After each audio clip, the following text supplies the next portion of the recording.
This program features live coverage of an African safari.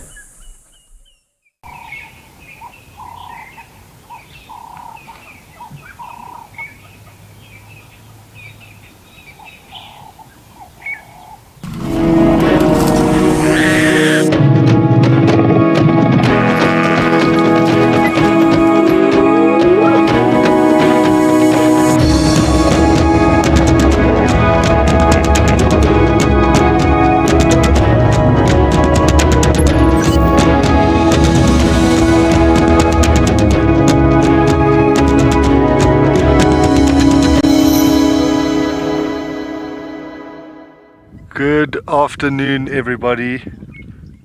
Welcome on safari here at Djuma. We're sitting in the shade at Treehouse Dam with this big hippo.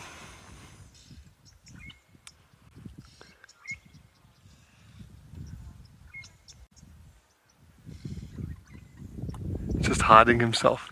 But welcome aboard. My name's John T. We've got BK on the camera. And we are going to be exploring Djuma this afternoon to see what we can find. But our initial plan, as always in the afternoons, is to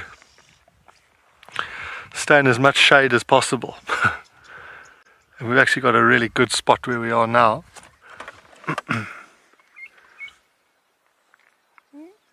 Please remember to keep sending in any questions and comments you have. We do love getting them. It makes the drive much better. Use the hashtag WildEarth on Twitter, and if you are under the age of 18, pop us a mail on kidsquestions@wildearth.tv. You can register on the WildEarth website, head over to the channel page, and you can submit your questions there. So we do have Tess out this afternoon as well. Wendy's up and running. And JP will be joining at Prideland. So we thought we'd let Tess go to where we left the two male lions this morning, check if they're still there, just to know where they are, because they're definitely going to be doing nothing now. But we want to know where they are for a bit later when it gets cooler.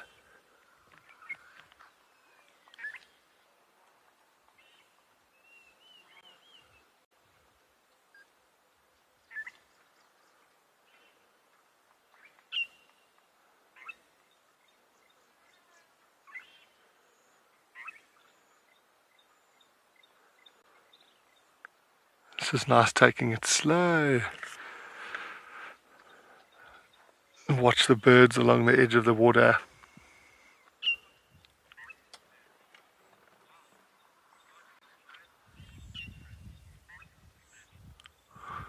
Yeah, it's a big friend indeed, Sammy. I wouldn't mind if he showed his head a bit more, but it's just cool, you know, to just sit here and watch things going about their day, uninterrupted by us.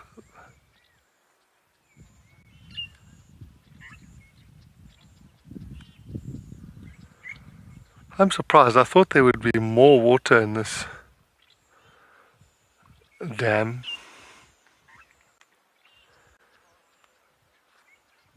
The mandatory Egyptian geese.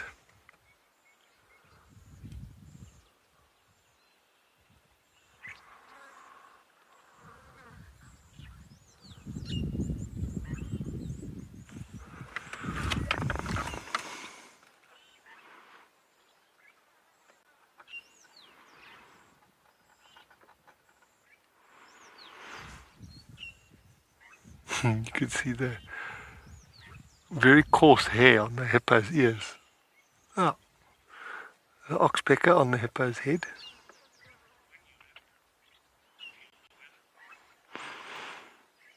While we watch this oxpecker digging in the hippo's ear, you're going to have a look at the weather that we're going to be experiencing today.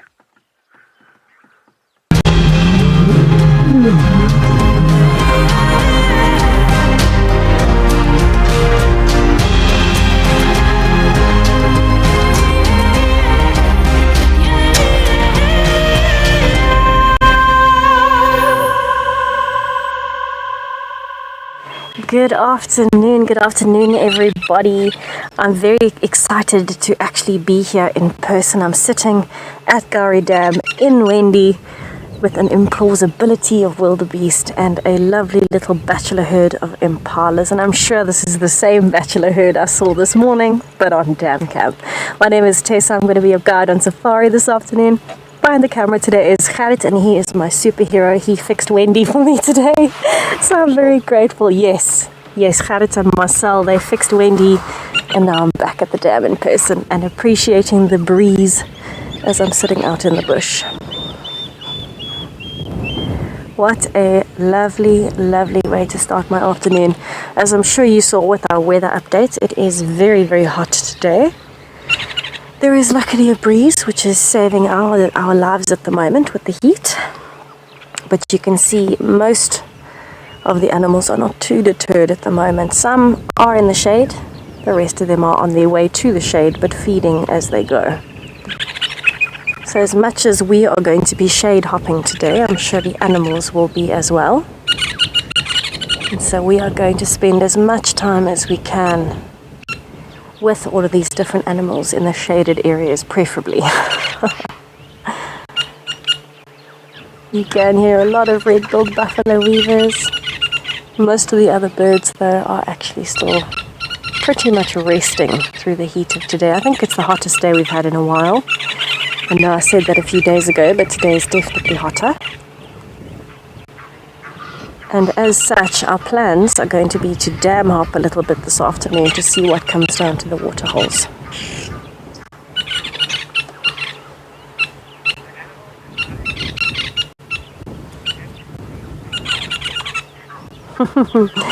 Deb, us as well, will be relaxing in the shade for as long as we can this afternoon. I think it's only going to start cooling down probably towards 6 o'clock, 6:30 tonight, so just before sunset we might have a bit of relief from the weather. But I'm very happy to see that the animals are not just sleeping on the floor or ruminating. They're actually up, they're feeding, moving around. And it really is a breath of fresh air for me after just one morning not on Wendy. You really do miss it. So I'm happy to be back in the driver's seat, everyone. I am wanting to go and see if I can find those lions that Jonty had this morning. And just see if maybe they might still be around. But we're only going to do that quite a lot later, considering how hot it is. I think they are going to be very flat and just trying to stay as cool as possible.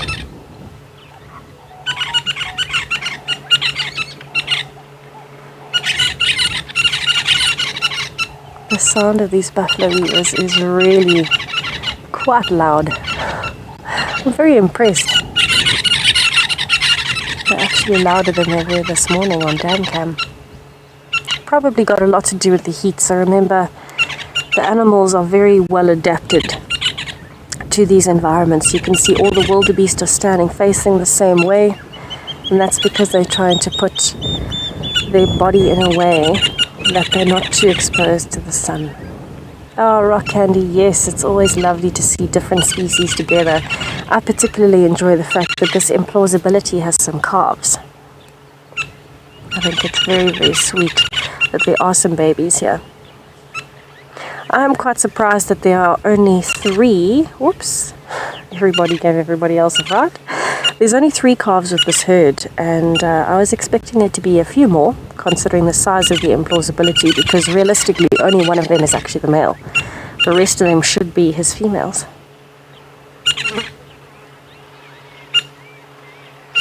I can see a 4th calf. So 4 in a total of about 20 is quite a low success rate, unless maybe for some reason the rest of the females are still pregnant. Perhaps they never came into estrus at the same time.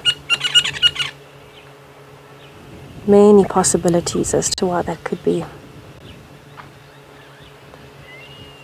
But you will see that they're facing down towards the dam, and this is because they want their noses into the breeze, cooling them down, and then at the same time not a direct angle towards the sun with their body, so it casts a shadow over at least half of the body just to try and stay cool.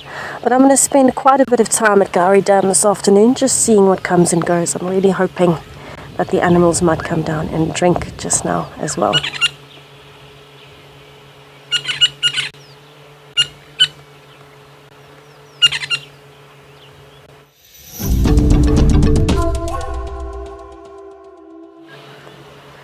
So while these wildebeest are coming closer, I'm actually just going to sit and listen for a little bit. I had a buffalo very, very quickly run past the dam this morning. I heard some elephants as well. So I'd like to just listen in case we can hear any of those sounds around us, but even possibly a new bird call. Let's have a listen.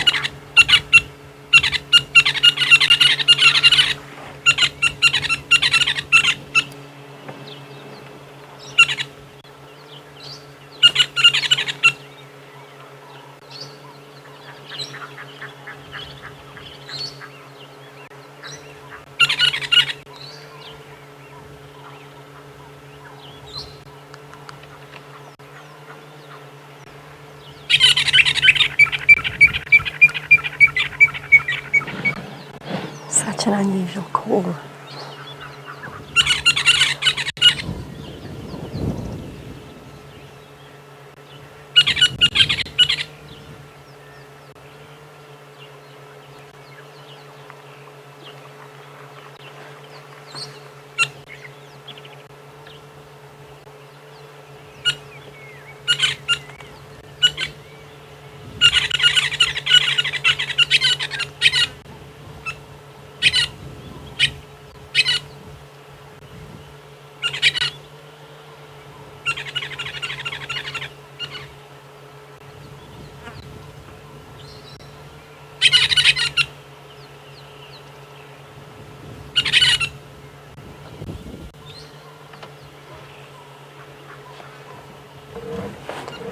You can see that most of the wildebeest are now coming towards the shaded patch.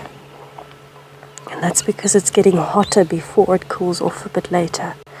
So I'm not surprised at all that the implausibility is all joining the wildebeest in that little patch of shade. It is the largest patch of shade here at Gowrie Dam, so being right next to a little pan and having so much shade is definitely the best place to be for the afternoon. And I'm going to stay here a bit longer just to see what else might come.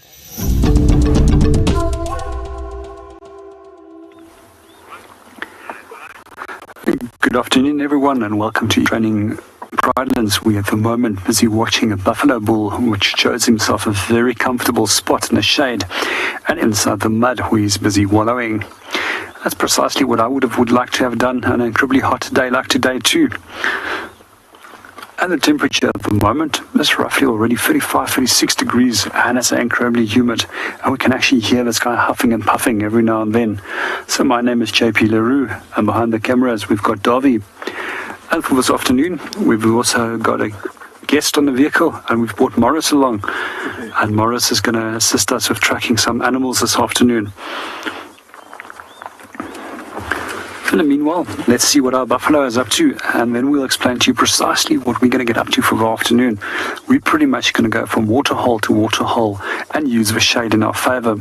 As it's incredibly hot, any movement is going to be directly to water, and for us to try and move around and look for animals, that's actually very unfruitful. So at the moment there's a large amount of these small little seasonal pans that has formed due to a large amount of rainfall that we experienced at this time of the year. And if you ever wondered how these little pans form, they actually start forming from a simple footprint of the elephant, which then eventually will become a small little wallow for a species like warthog. And over time, warthogs will take more and more mud out of those tiny little wallows and enlarge them to a point where both buffalo and then also rhinos can use them.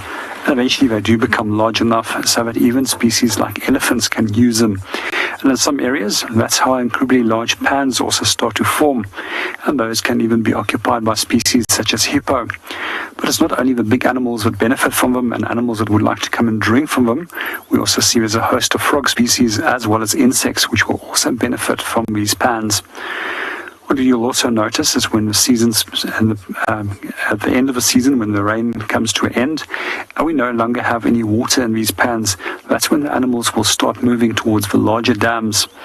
And at the moment, there's very few animals which actually do go and visit the larger dams. That's also one of the things that I do love about winter. It makes it fairly easy to find predators because they quite often will utilize those water holes in the late winter as ambush points for prey species coming to have a drink.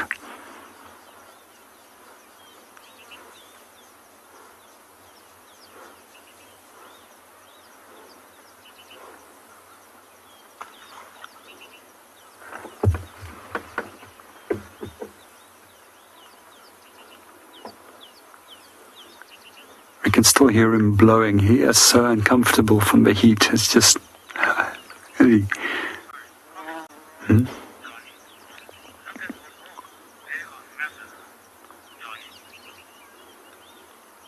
Good afternoon, Donnie, and welcome to the show. And with Donnie's comment about the horns, yes, he does have a big set of horns. And if you normally look at the horns of the bulls, they're much larger than that of females. That's one of the things that you'll also notice is that it forms a solid mass in the center of the skull compared to that of cows, where there's a slight separation between the horns. You that are ever curious about where it gets its scientific genus, it means keros, and it actually means together horn.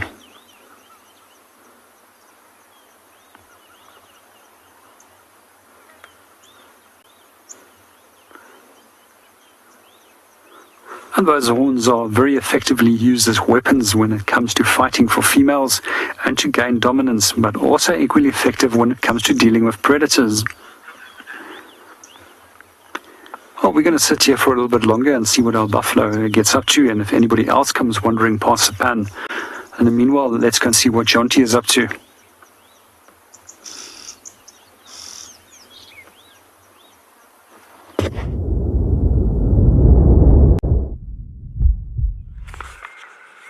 Thank you, JP. We are still sitting here admiring these blacksmith lapwings.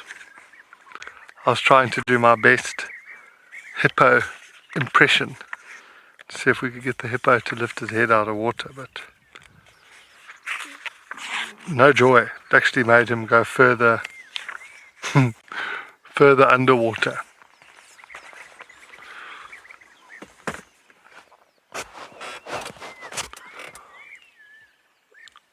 Oh, look at that bee eater. Oh, it's just had a drink and landed up top there. The colour, so good.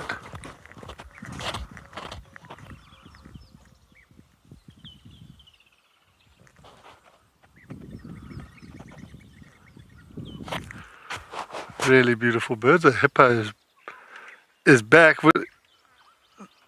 Did he take the oxpecker underwater with him? Just submarining. Yeah.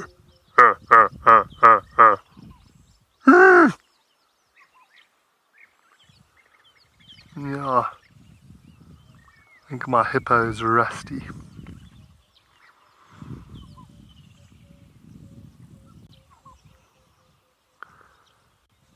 The oxpecker's having a great time on his head there.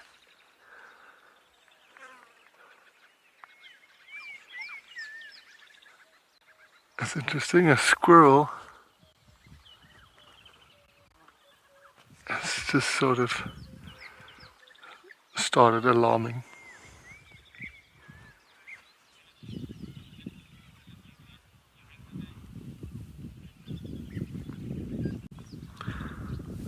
Frederick, this is one of their favourite activities during the day, also known as doing as little as possible. So he'll spend the hottest part of the day here just hanging out, going up and down in the water. That's kind of the norm, but sometimes, even on hot days, I've seen hippos out of the water feeding.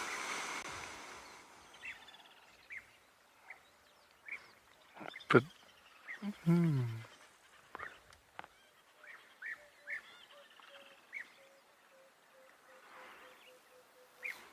So there's a squirrel in the distance that has started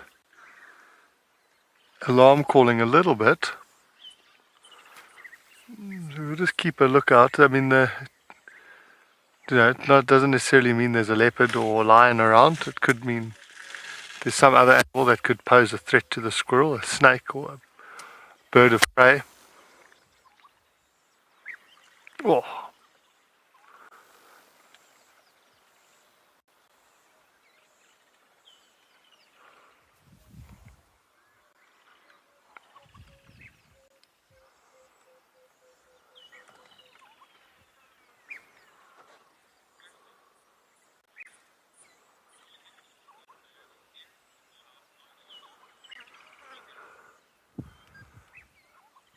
Mika, I think there have been incidents where they've been seen giving birth. Oh, what is that? Both on land and in water.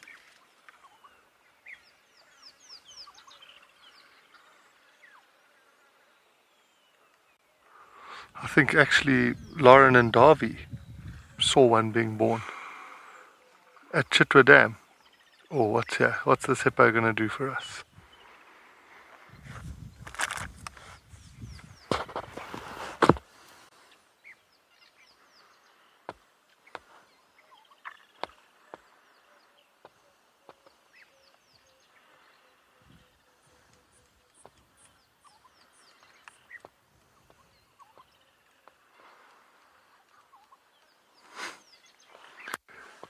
Just holding his breath.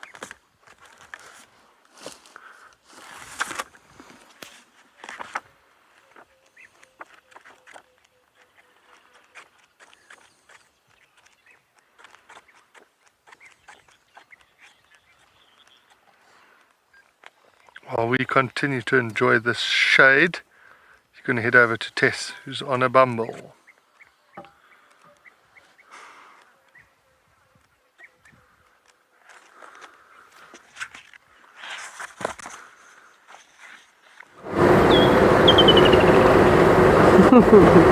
Sitting in the shade, that is definitely on everybody's agenda today, I think.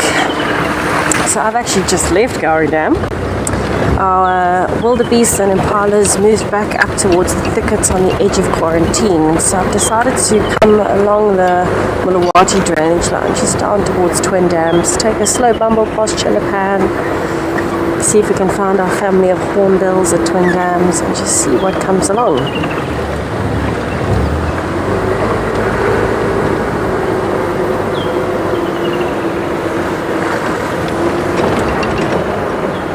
I think because it's so hot, most of the animals are going to be very, very inactive. When I say inactive, I mean flat sleeping, most of them, especially the predators, until quite late tonight. But I am hoping that this weather will get the elephants to come down to the water holes, maybe have a swim, have a drink. So that's why we want to spend a bit of time bouncing between water holes this afternoon. I thought I might also go down and check Chitwa Dam a little bit later, see if there might be anything happening there. I know Jonty did exceptionally well on his drive this morning. Rubbed it in a little bit when he got back when I was on dam cam. But I think I had a very lucky morning as well. I saw a lot of activity on dam cam. But I do miss the old girl. I definitely missed Wendy.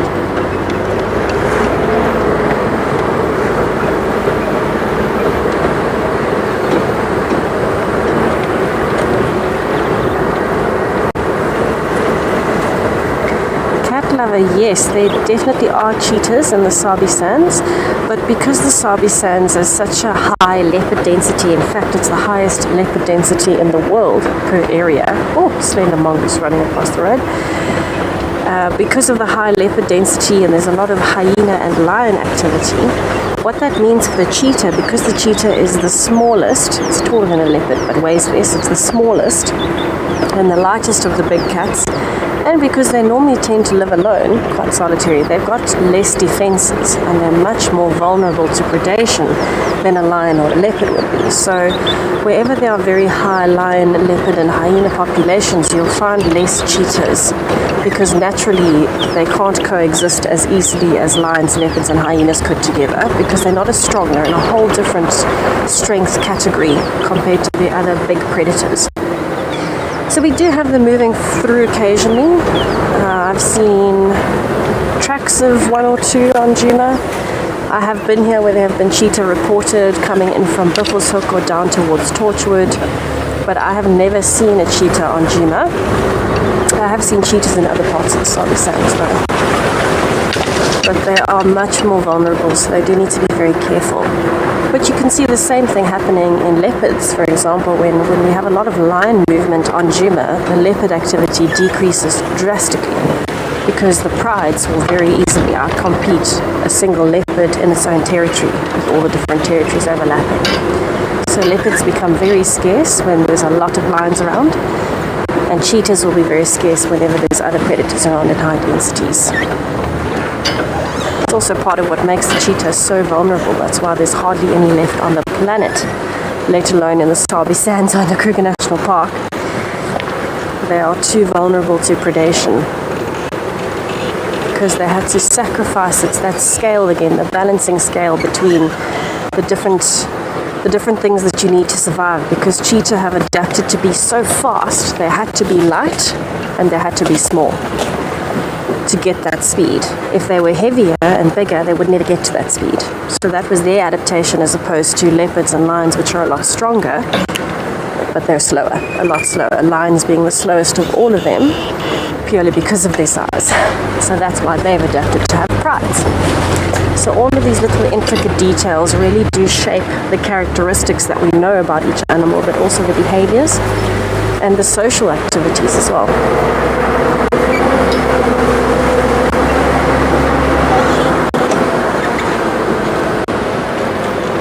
Okay, I'm hoping we might find some buffalo bulls in Shelapan, but I will keep you updated as I go. I'm about to arrive.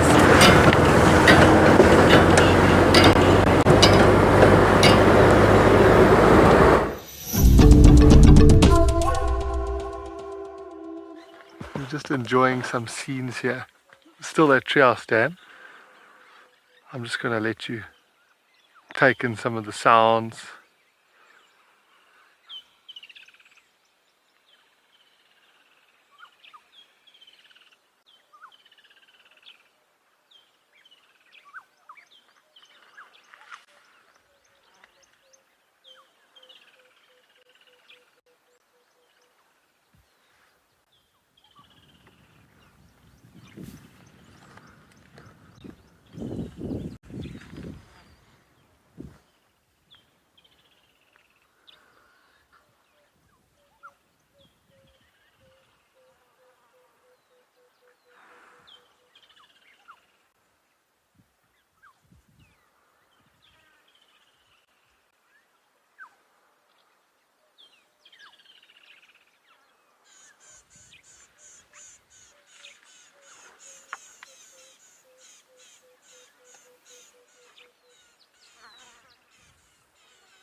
So just past Chelapan, I found a hornbill in the road. It seems to have been going through the elephant dung, which you can see has been quite flattened.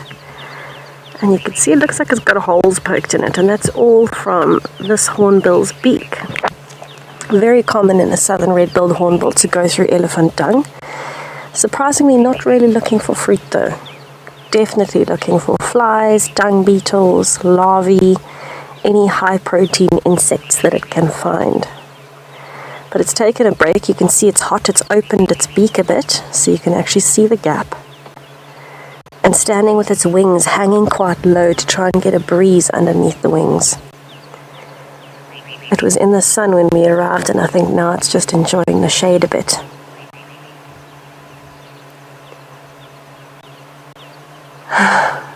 Looks as though it's actually too hot to move, and if it goes into the sun, it's going to melt.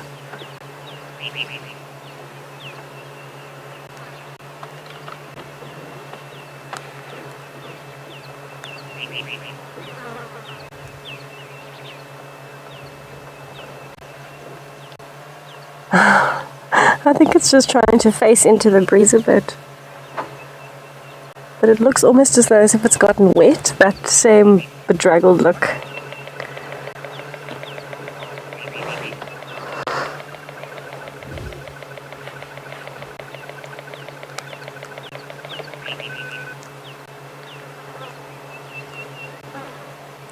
It really does look a bit bedraggled.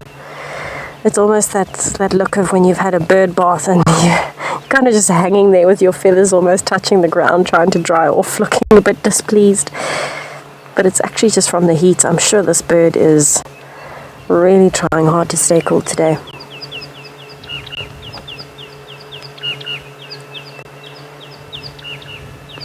Amy, you want to know what their clucking means. So this is just a way for hornbills to communicate with each other. You'll particularly hear it when there are two together, a mating pair, for example. They use it as a mating display and as a territorial display. And they'll constantly be chatting to each other. They actually try and match up their timing so that it's almost at exactly the same time. And there's a very pretty wing display that goes with it when it gets very intense with all this clucking sound. It gets faster and louder and louder and louder. And then they throw their wings up almost at exactly the same time and do a display. And it's designed to advertise to others that they found their partners and they are taking this place as their own. But it's also designed to increase the bond between the two of them, because remember, hornbills have to be very trusting of their partners. So social bonding is a massive part of their strategy. And that's because of the way they nest. I'm sure you've seen the nested twin dams. We'll show you when we get there. But that's also hornbills. And the male stays outside the entire time. The female is sitting on their eggs when the chicks are hatching, right up until the time they're ready to fledge. She is stuck inside of a tree hollow, trying its best not to be seen here, stuck inside a tree hollow that is closed up from the outside by the male. And he just drops food in for her, so she has to trust that male is going to keep coming back regardless. I'm wondering if this thing's about to hop up onto the bonnet. It's so close. Oh, I thought it was going to for a second. So that social bond in hornbills is particularly important. Without it, how are you going to trust that you're not just going to die in the hollow of the tree with your chicks, with the male just not coming back or maybe finding another female? So hornbills are very particular about their partners, and they have to be incredibly careful when it comes to the bond that they create with each other. And so that's all part of it. It's all part of the bonding experience. It's a very good question, because there's so many different ways it can go. It can be advertising, it can be social, it can be for mating or courting. It's a very diverse call.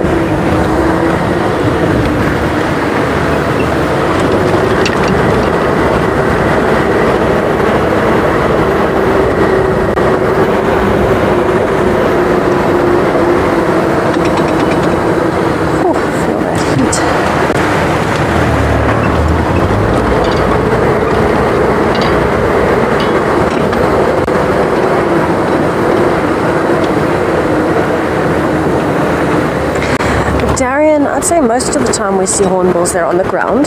They are related to the southern ground hornbill, but because of their feeding habits, they would spend most of their time on the ground. And that's purely because they would prefer things like big beetles and food items like that, scorpions as well, which are on the floor. They will hawk insects aerially from up in the trees, but they mostly spend their time in the trees when they're breeding, when they're calling to each other, when they're roosting at night, and when they're finding a nest. We more commonly see them on the ground because the road is a good place to find food. So they're equally adaptable in both conditions. You will find things like beetles on the trees. They might just be more difficult to see, but they're definitely capable and they're very successful at doing it. If you think about it this way, if there were no roads, the animals were here regardless. The roads just made it slightly easier to hunt because it's an open pathway with no vegetation. So that's why we see them on the roads more often than on the ground. They would be on the ground other places, but there's grass that we wouldn't be able to see. But I mean, lots of animals will use the roads to their advantage too for hunting. Things like lions might chase giraffes and other big animals towards rocky crossings or very sandy roads or muddy roads or even tarred roads because the giraffe will slip.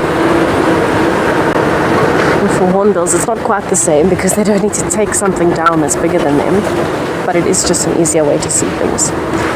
Equally adapted to both environments, but we see them more on the floor.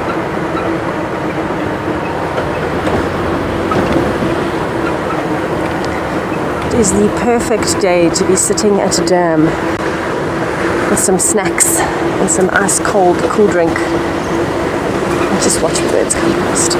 But that's exactly what I'm going to go and do, maybe without the cool drink and without the snacks, but we're heading towards Twin Dams and I'm going to send you over to JP on Bushwalk.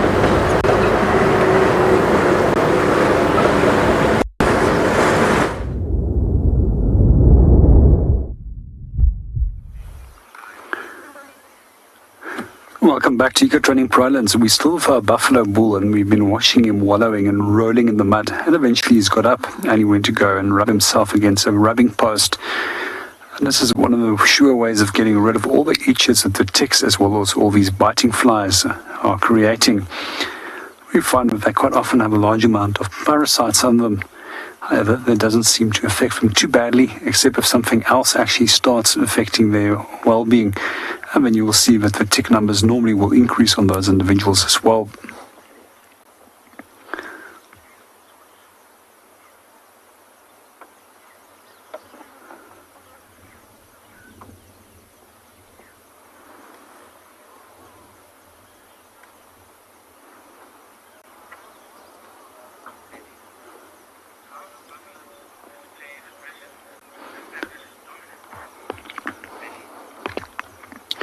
Good afternoon, Billy, and welcome to the show. And when it comes to obtaining dominance, they simply have to fight for it.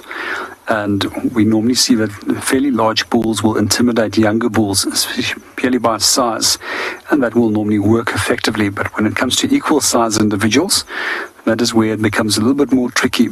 And these guys will normally fight with one another by running at one another, and then also trying to horn one another. We mentioned earlier on, one of the things that we'll notice with the bulls is that the horns are fused in the center, and that's actually to absorb that impact from the heads when they meet, when they are running at one another. And if you think of it, that they are running at approximately 25 kilometers an hour at one another, it's pretty much the same equivalent as driving with a car at 50 kilometers per hour into a brick wall. And there's even records of where these bulls have actually somersaulted one another into the mid-air. That's something that I would really like to see. I've seen them drawing blood, and I've seen them hitting one another several meters backwards, but never yet that they actually somersault one another. And then one of the things that I do find particularly interesting is that they often try and horn and gorge one of the bulls that are trying to run from them when it comes to serious fighting. And it's also one of the reasons why their rib cages are specially designed to like overlaying plates to protect the sensitive organs from being damaged by a horn that might protrude through the rib cage.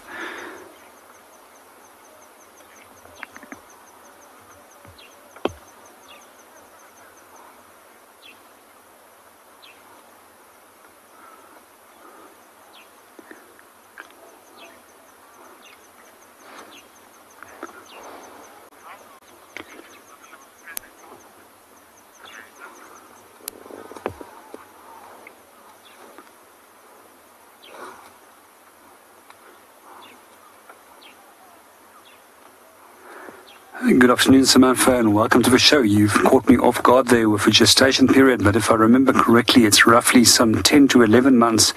I'll just have to double check that for you and get back to you.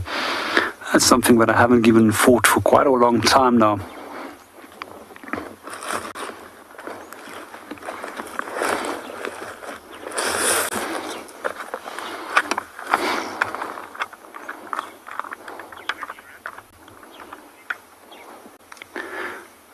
Well, we're going to watch our buffalo a little bit longer and see what he gets up to.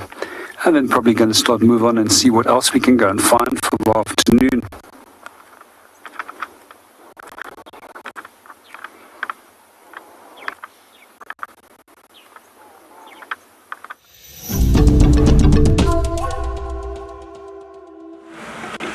Driving along, exploring different areas.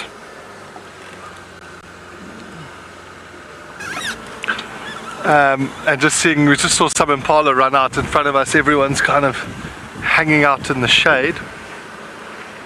I haven't forgotten that I said I would like to find a snake when it's hot like this. We were talking about it yesterday. This is when they will be out and about, or basking at least. So I'm checking like fallen over logs, top of termite mounds, big trees. Even on the side of the roads they'll come out, warm themselves, get supercharged.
We haven't had too much luck on this section of the road we've been driving.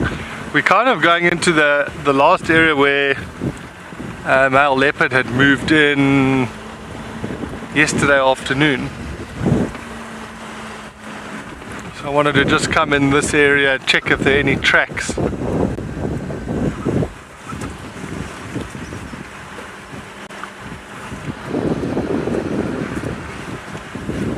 But I think most beasts are going to be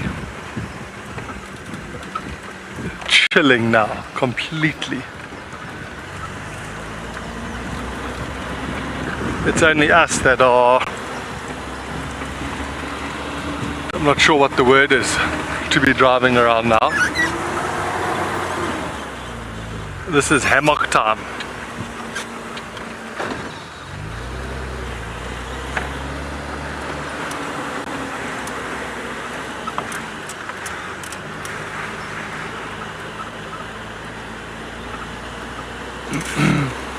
Hey Jeffrey, puffhead is most likely you're going to find on the ground. Sort of now in summer you often find them at night. Oh, I don't want to try to get that beast. Pico's just spotted a black-chested snake eagle. Yeah, I'm gonna have to put my glasses on. I'm gonna go blind.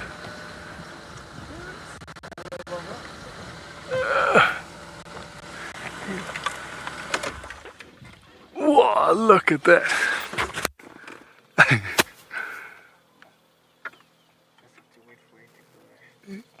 So you can see there's a tiny little speck there.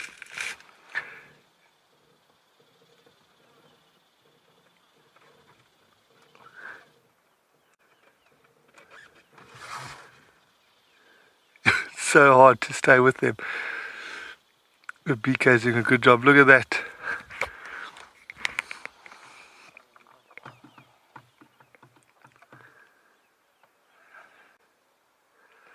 And that is a beautiful bird, and that bird could potentially be looking for a puff adder. That's what we're talking about now, where they would hide, where they would rest, but you find them on the ground. I'm trying to think now of a time where if I've ever seen a puff adder in a tree or something like that. I don't think I ever have. In the ground, on the roads, often at night after a hot day, you find them, they come and lie up on the road, get a bit of that heat. Oh, it sounds like Tessa's found a surprise. We're going to head over and see what she's got up her sleeve.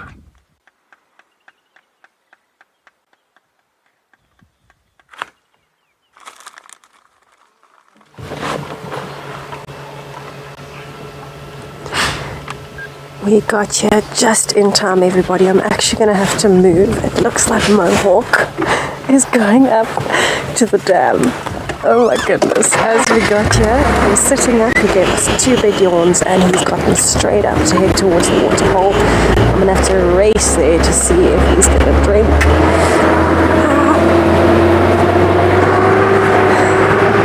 Having a quick J-turn in the riverbed. Is amazing. He's looking so good, and it's very exciting to see him on tuna.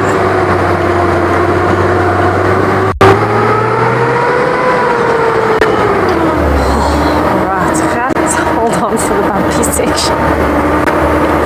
This crossing is a little bit hairy, everybody. I'm going to do my best not to bounce Gert off the back. Beautiful.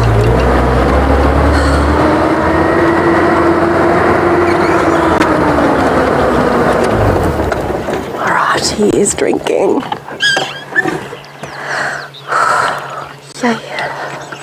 What a good find, to find a lion walking around and moving at this time of the day.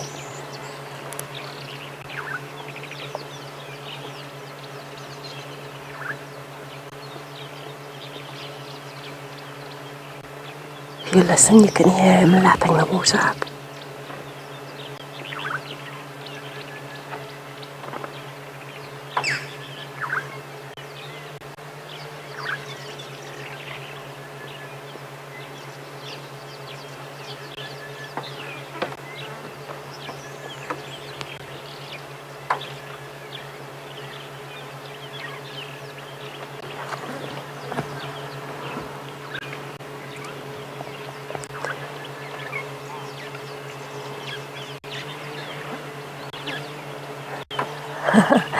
Lion lover, it is all there right in your name.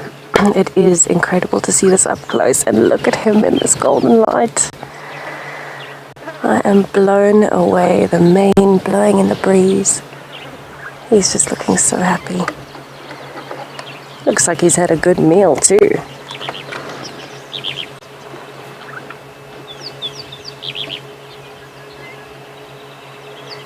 So Blondie is very, very flat in the grass, further away from the dam. I wonder if he might go over there just now.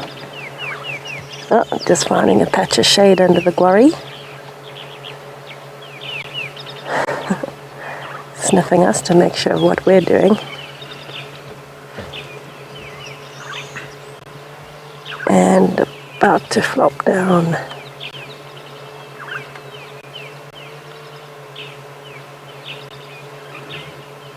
Oh, that big sigh as he flopped down was amazing. Okay, Let me see if I can go around him now that he's comfortable. Amazing. What a ridiculous way to start the afternoon. And here I was thinking, there's no way these lions are going to be up and moving at all. And yet here we are with a gorgeous male lion. And he's moved, he's yawned, he's had some water. You want to go all the way around? Perfect. He's just had the best time, even through the heat. Alright, let's see what we can do here. Oh, big boy. It really is so good to see him. I'm just going to do a quick turn so we're facing him directly. Come a little bit down on the bank for that.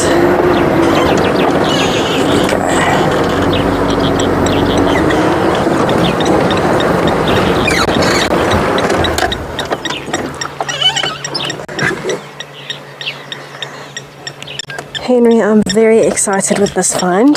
The rest of the pride, as far as I know, there were some seen at Coral yesterday, which is close to Chitwa. But we're not sure where the rest of the Nkuhumas are. For now, it looks like it's just the boys cruising around, and they've had a decent meal, it looks like. Oh, look at those eyes. So it's very likely that they actually would have heard commotion, maybe from another pride of lions. He's not very happy with the birds flying over.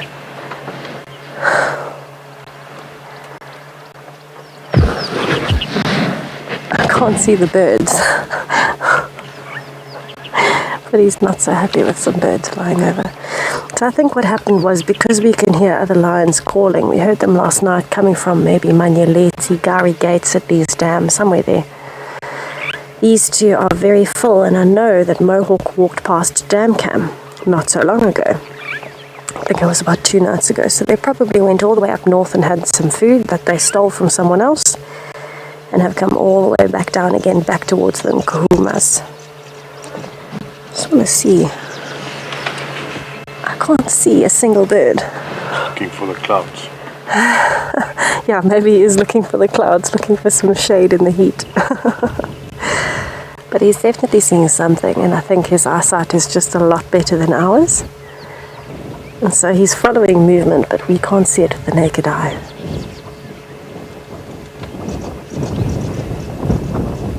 Oh, look how hot he's getting.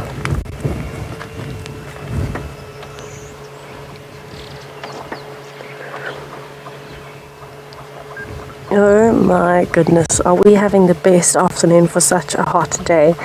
Everybody, John T has found another of the big cats. Let's go see what he's got.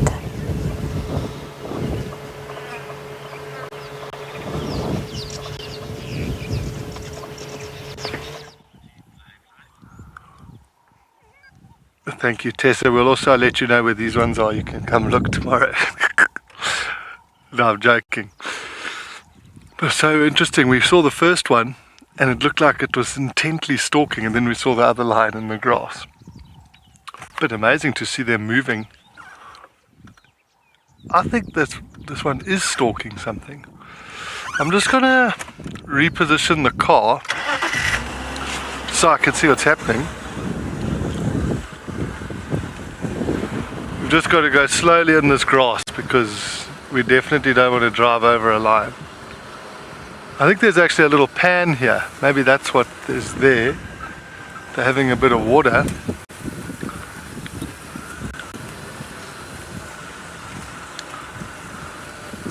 But this is gold. If there's lions moving, even if it's hot, that's exciting stuff. Oh look, they're drinking. We might get a cool shot of this one drinking BK.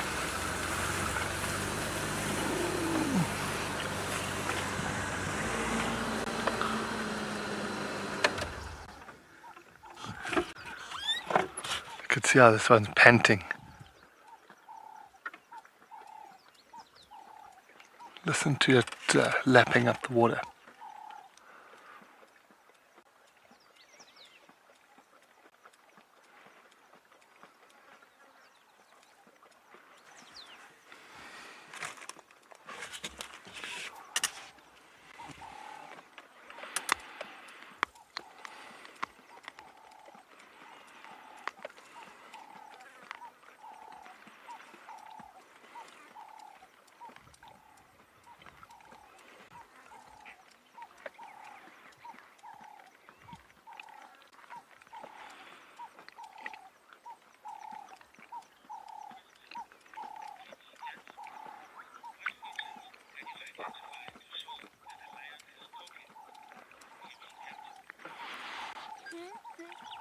Can you just the way, like their whole body language changes, they'll try and sort of lower their outline, so you'll see they'll put their ears flat on their head, and their movements are very, very deliberate.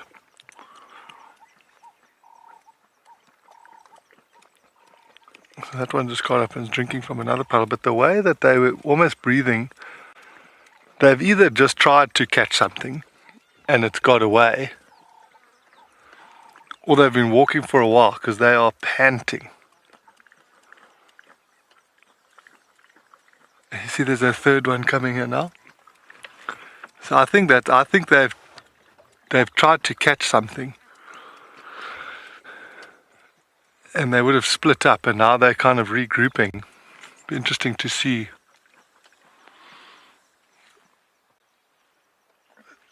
It's so awesome to look at lions walking through this long grass. What's not awesome is when they lie down in it. Like that one is about to. Look, I was just going to disappear.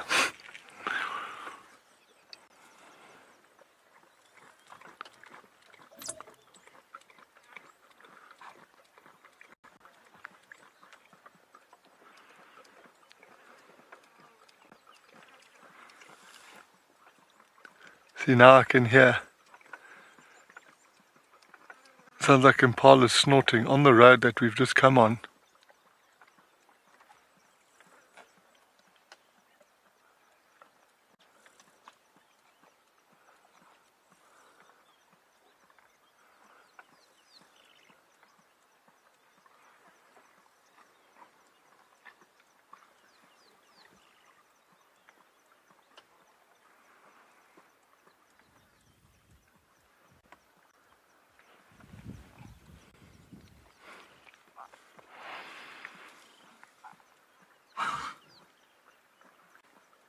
I can hear an elephant somewhere behind us. I'm just going to see if this lion moves so we can see.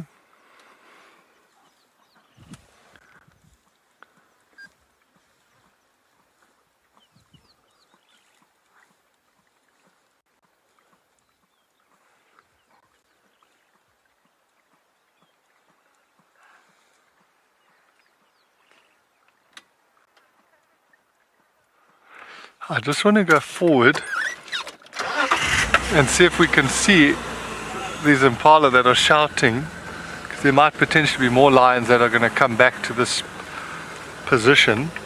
Yeah, you can't see them in the graph. But it also sounds like there's an elephant behind us.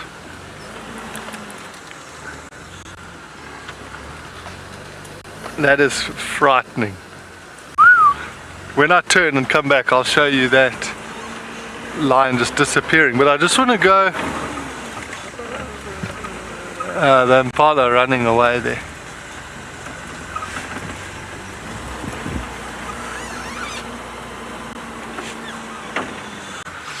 So those impala are just running away there.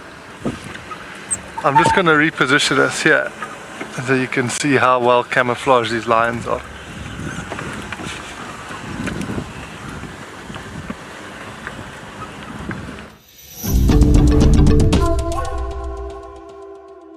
Even that.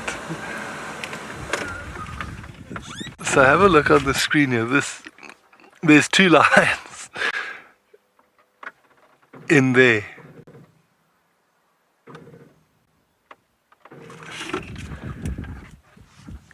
If they don't move, jeepers, you won't see them. Can you imagine walking along the road here? Panic at the disco.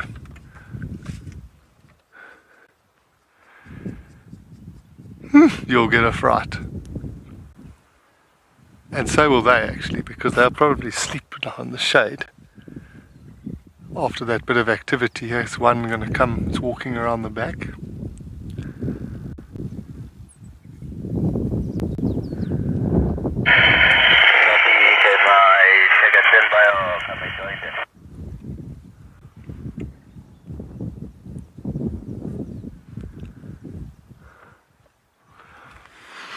Oh, one of them's farted. Damn, that stinks. It's really thick. Now, just based on where we are, I'd presume that these are lionesses from the Kahuma Pride. I know the guys found cubs this morning on Little Gowrie, which where we can't go. But let's see, maybe these will lead us to the rest of the pride a bit later.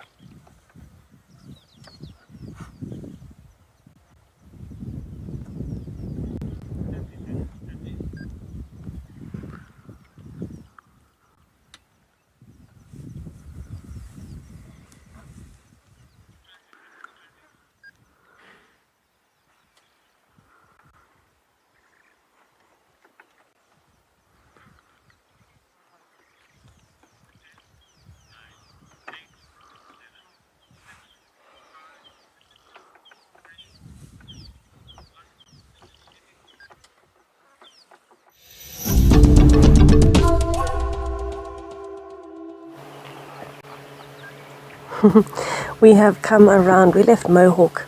We went flat in the grass, and now we've come around to Blondie. And it looks as though Blondie's got the same idea, except for having one leg up in the air. He's just repositioned, trying to get some of that fresh, cool air over his belly. The flies are definitely bothering him this afternoon in the heat. And he's been flicking his tail and his ears almost constantly.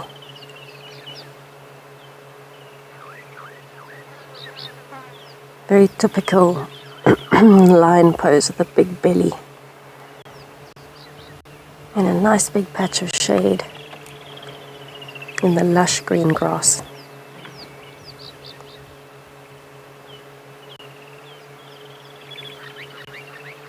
I haven't seen him move much other than flipping over. The last time I saw him, he had quite a bad limp. I remember following him going to drink at some of the drainage lines and pan systems when I was on Chitwa.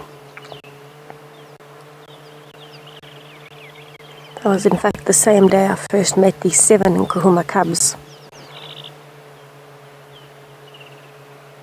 So I'm wondering what he's looking like now, how much better he's gotten, because that was quite a while ago.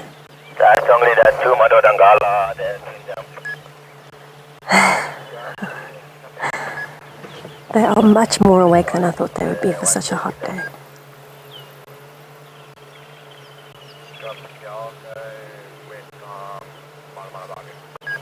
Oh, wow. Hello, big boy.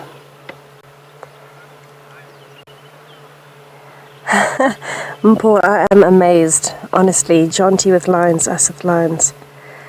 Just wonderful. And really on the day when we least expected it, it's been overcast for a week. And on the hottest day we've got lions everywhere. Throwing us a natural curveball over here.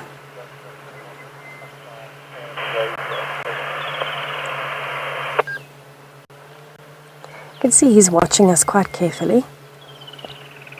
Nostrils are flared because he's trying to get a lot of air in to cool himself down. But you'll probably also find he's trying to calculate where his brother is. He doesn't know that his brother has moved from the drainage line up towards the dam. But also seeing birds. Have a look at how he's watching as it's moving. I'm not seeing these birds. I don't know if our eyes are genuinely that bad, but both of them have been following something that does not seem to be here.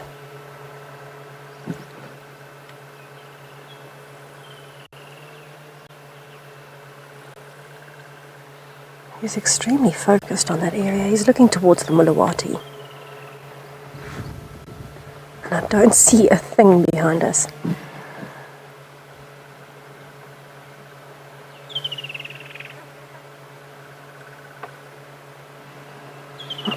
I wonder if being so close to Ribbon's den site, if he's maybe hearing hyenas. Maybe there's a hyena walking in the drainage line.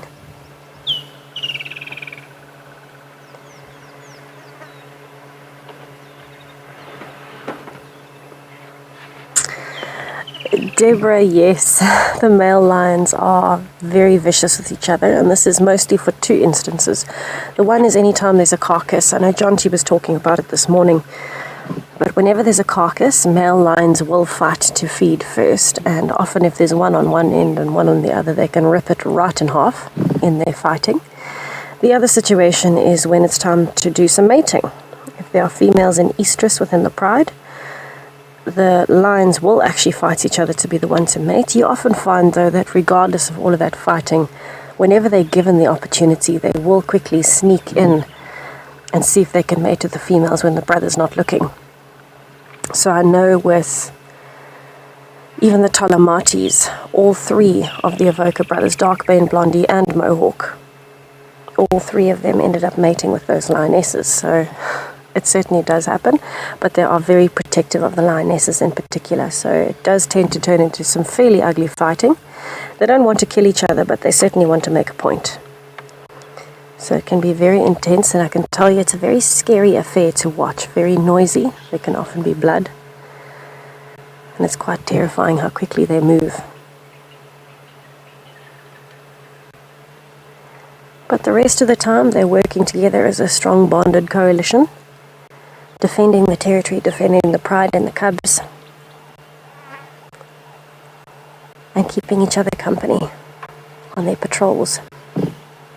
Very important part of a male lion's life. Male lions live a much harder life than people realize because of how many cubs naturally die anyway as lions. Only 50% get to a year old. If they're males, only 25%. And then from there, you've still got 5 years of fighting and running away from big dominant males and growing and hunting on your own. 4 to 5 years, I should say. And that can be very tough.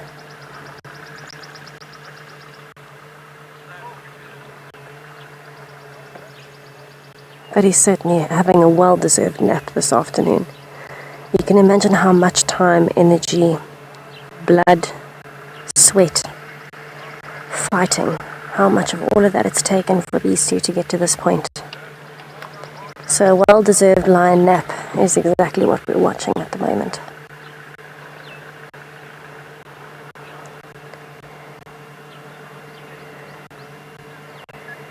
Oh, it looks like we're going from one of the big five to the next this afternoon. What a lucky start to a very hot day. I'm going to stay here with Blondie and Mohawk, see if they get moving. And I'm going to send you over to John T, who's found some elephants.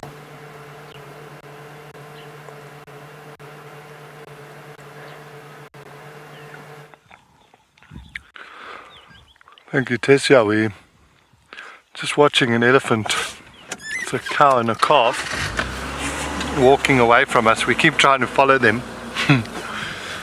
We're not far, so I don't remember when we were with the lions, BK and I could hear these elephants. So we're literally less than 100 meters from the lions. But this is an elephant that we've seen before. This is the one that's got the tip of her trunk missing. Let's see if we can get a look there.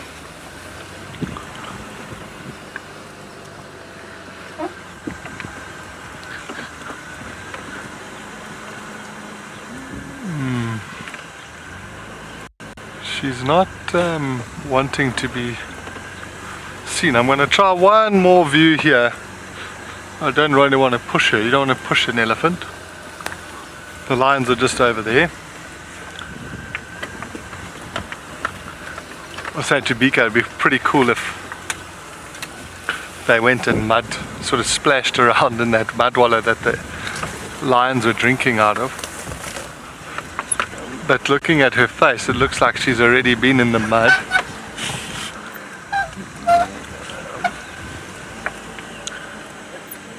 Let's just try through here.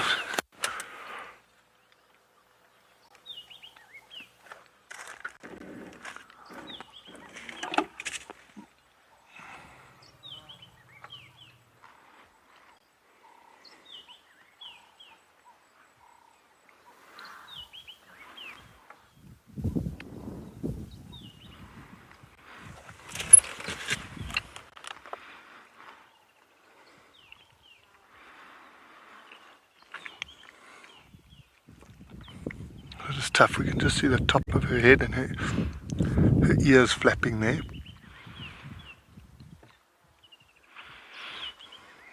She just did one sort of tummy rumble. I was just listening there for a bit to see maybe if there was a response. I'm sure there'll be other elephants not too far away.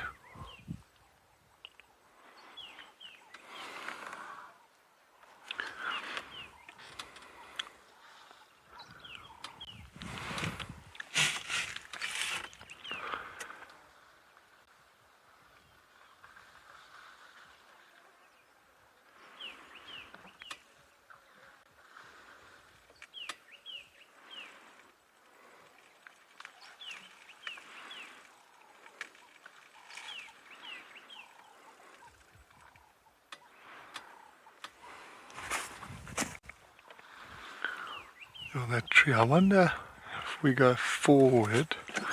I'm going to try and go forward a little bit. Might get a clearer view.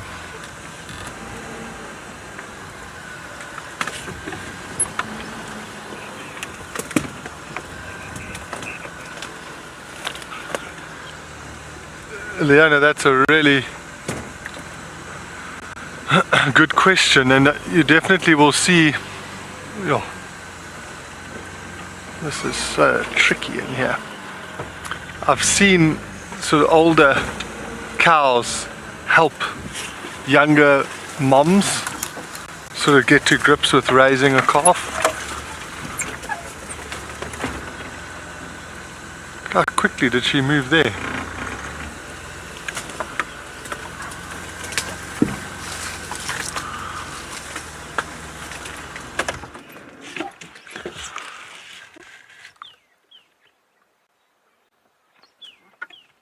So I've seen that firsthand where they will help, especially if it's a very young mom. They kind of show them the ropes, which is such a fantastic feature of elephants.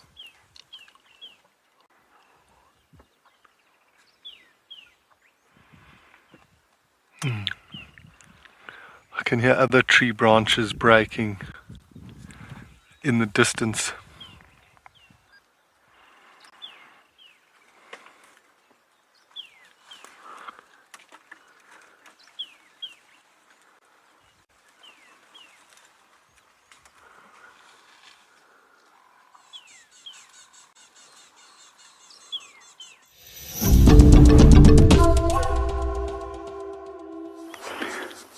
Good afternoon and welcome back to Eco Training Pridelands. We decided to take a short little drive down to a little spot where there's a tamboti tree forest, and virtually every single tree that you see in front of us is a tamboti. And these plants belong to a group which is known as the Euphorbia family, and they've all got a milky white latex, and they're incredibly toxic plants. And quite often these plants will be used specifically for arrow poisons, but also for killing fish. And quite often you'll find that parts of a plant will be crushed and then thrown into water, and the fish will then start floating to the top. But the reason why we actually specifically drove down here is to come and sit and listen. And what we were hoping to find is to hear the seeds that are making a popping sound. And quite often here by the end of December, January, and into February, you will actually hear these sounds making a sound as that you're sitting underneath these trees. And the reason why they do so is because of a small little grey moth that actually will utilize the seed during its larval stage. And when they start making contractions and movements inside the seed and the seed has fallen onto the ground, you'll actually notice that the seeds will actually produce a jumping like motion. Hence the reason it's known as a jumping bean as well.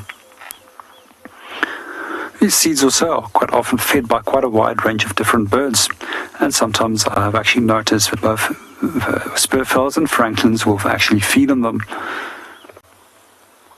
Although the plant is also incredibly toxic, and there's actually a wide range of different animals that do feed on them, and they include both black rhino, and quite often over here in Pridelands we actually see giraffe feeding on them. And a few weeks ago, I interestingly enough also noticed that impala will actually browse these leaves. Although they release a large amount of toxic latex, it doesn't seem to bother them in any way.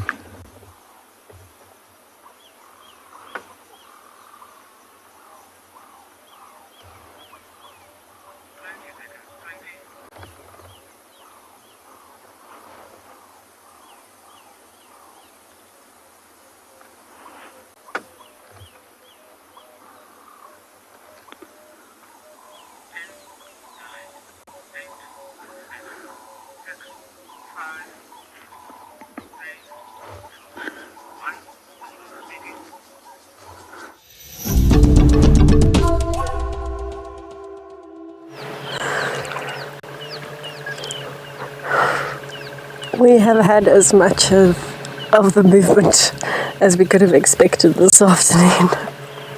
These lines are very flat and it's just the occasional ear flick.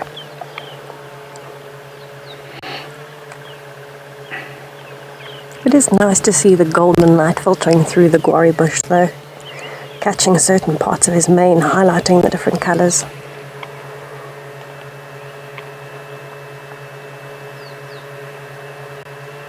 Amazing how a little bit of light changes the perspective on camouflage.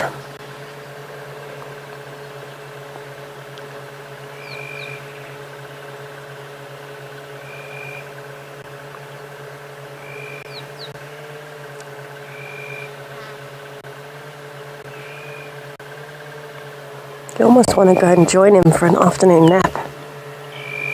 Probably not the safest thing to do, I wouldn't recommend it, but the afternoon napping part sounds very good. I can imagine it must feel very refreshing on a hot afternoon to lie in the shade with the breeze blowing over you, surrounded by beautiful bird calls. Must be quite lovely. That being said, I'm sure he doesn't care too much for the flies and the ticks.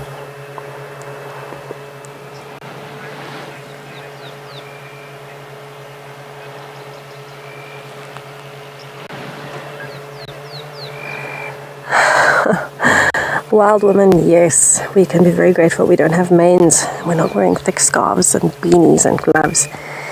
It must be quite difficult for male lions to adapt because it is a very, very thick section of hair. That hair is so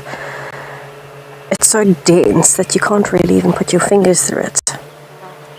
Imagine how much heat that must hold. It's also part of the reason why lions sleep longer than lionesses do, because they're hotter.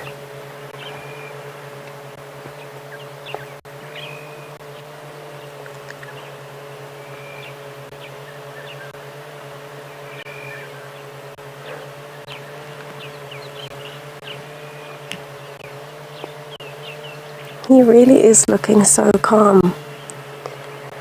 I'm hoping that he is going to move a little bit just now so I can have a look at his condition again. Just see how he's doing. He is looking healthier than the last time I saw him, at least. But I'm sure as the afternoon wears on, he might go over and join his brother, maybe have a drink of water, and then join his brother right next to the dam in the shade there.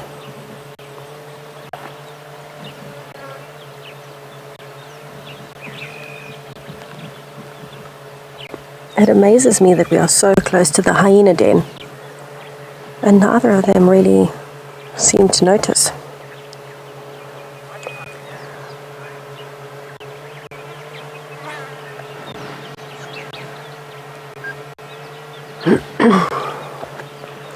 Zach, to keep cool, lions have a few different methods. The one is lying sleeping in the shade.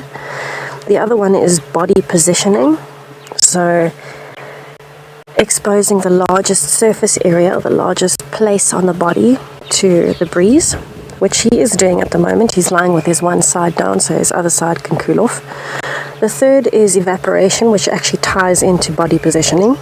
If he wants to get very cool, he'll lie with his side flat like he is now, and that side that's touching the floor, that surface is building up some sweat. As he turns over then, the sweat is exposed to the breeze. Through evaporation, when the water is busy evaporating off of his body, it cools him down, and then he'll swap again. So he'll keep swapping sides.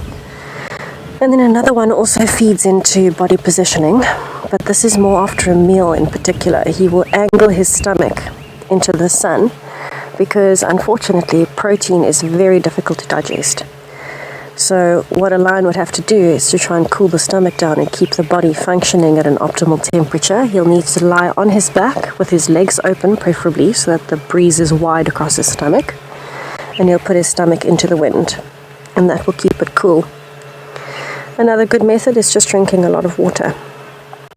So every chance they get, they will go and drink water to cool them down from the inside.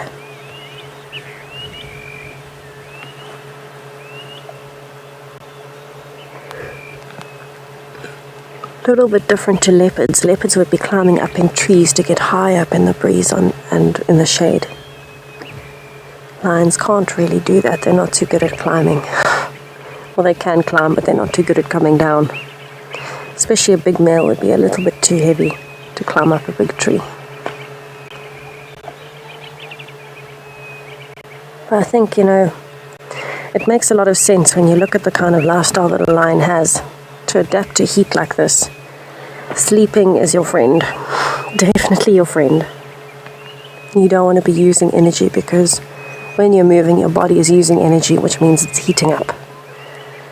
That's why we sweat and why we get hot when we exercise, or maybe if you climb a flight of stairs and you're a bit unfit. Your body's heating up to use that energy to fuel your muscles. And so lions will sleep in that way, and they're not using energy. Unless they're digesting. Then they use quite a bit. But then they also sleep a lot more, so it all ties in, it all makes sense.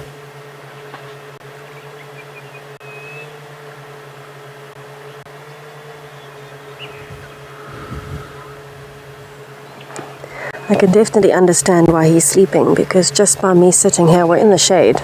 I'll have you know we're in the full shade. But just sitting here in the heat, I'm trying to angle my body into the sun to try and cool myself off. Into the wind to try and cool myself off. But just from talking in this heat, I'm getting out of breath. That's how hot it is. I'm sure Jonty will have something to say about that.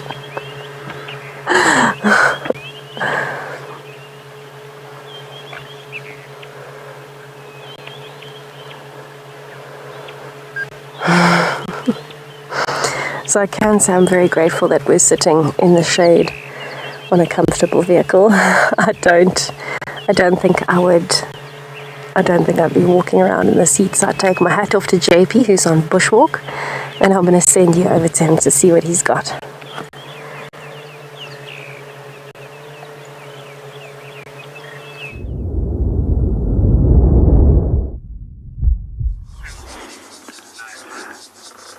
Good afternoon and welcome back to Eco Training Pridelands. We decided to quickly pop in underneath here at Tamboti Thicket and come and see what we could find. But what we also found was one of these trees, and we decided that we're definitely going to send a branch of this magic quarry to Tessa. And the reason why, they're actually wonderful fly swatters. And you can see they're perfect for chasing away biting flies on the incredibly warm days like this. And then some of the other benefits from this plant, but not losing its leaves, it's actually to use these as fire beaters. So quite often you can use a branch of this as a fire beater. However, whenever you have a fire, you very seldom actually have the ability of finding a magic quarry in time. And it's therefore important to always have all the equipment necessary to fight fires at hand and never to be looking for them when you do need them. There's a few other things that we also do find with this specific plant, is that they also use it for divining for water. When it also comes to the magic aspect of this, it's also believed that you don't burn this wood in African culture, as it's home to some form of spirits. We also find that some people will actually hang a branch of this outside their homestead as a good luck charm. There's a few other practical applications for it. You can actually use the roots, and you can add it to water to actually treat bilharzia. And then also what you can use for is the fruits. They make a little black fruit. I like the fruits. I've eaten them quite a few times. But the trick is not to have too many of them, because there's a large amount of tannin inside there. And you find that that can actually lead to a purgative action, which you don't want out on a warm day like this in the bush. And especially in a survival case, you don't want to lose unnecessary fluids by eating unnecessary fruits, which can not agree with your body. Other than that, you can also use it as a toothbrush, and quite often you'll hear guides referring to it as a toothbrush tree. They'll simply snap off a branch, and if you're a bit more sophisticated than me and you own a Leatherman, and you can just cut it off. In my case,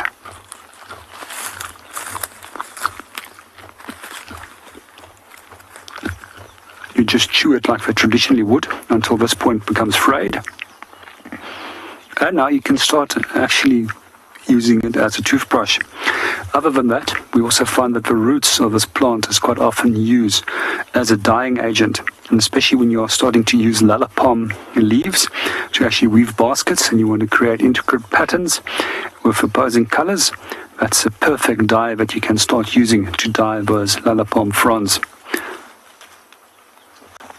Then if you still have an itch, then you can still carry on, and you can actually go to something like the sickle bush that we have over here, which is quite often confused with many of the thorn tree species. You'll notice that it's got straight spines and no thorns. Good afternoon, Cynthia, and welcome to the show. You maybe can go and get some of them at your local nursery. Coming back to these, what you can do with it is then simply just chew the leaves. And I do have an itch from one of those biting flies right over here. And you can just maybe put it over there. And apparently this also works for spider bite as well as for scorpion bites. And by leaving it there, it will start removing that sting or the itch. It's important, if you do have things that bite you, that leads to itching, don't scratch. Okay, and the reason why you don't scratch is you actually start releasing histamine, and that's why you normally want to have something that has some form of antihistamine quality to relieve you from that itch. If this doesn't work, you can also go for the inner bark of the marula tree, and that pinkish colored bark on the inner side. You can take some of that and make it into a paste, and then you put it onto the sting or to the bite area, and that will also help to relieve that itch or bite. So there's a few practical uses for you from some of the plants that we do find out here.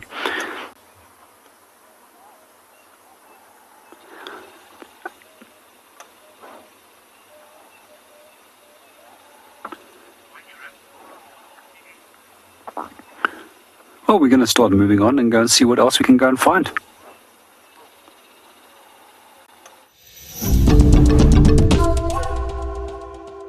Leave the lines and go towards Chitwa Dam.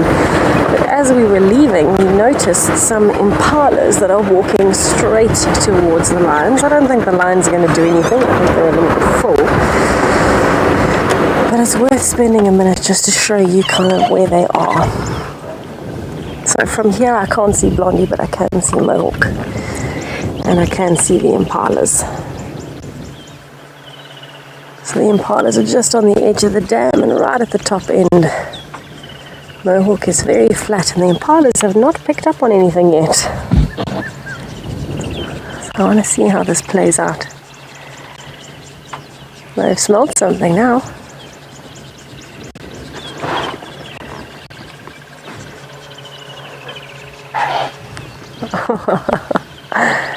They've smelt it, but they can't see it.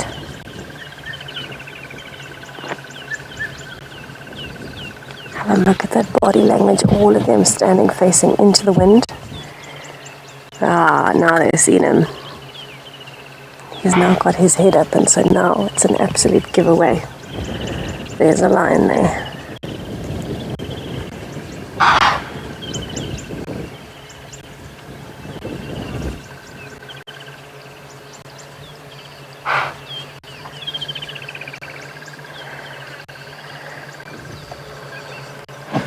So you can actually see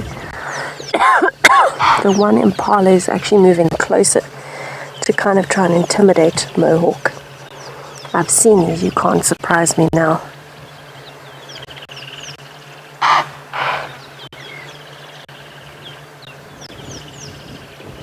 Now this is unfortunately a bit problematic because with the alarm calling, things like hyenas and other lions are going to come and investigate in case there's a kill that they can steal.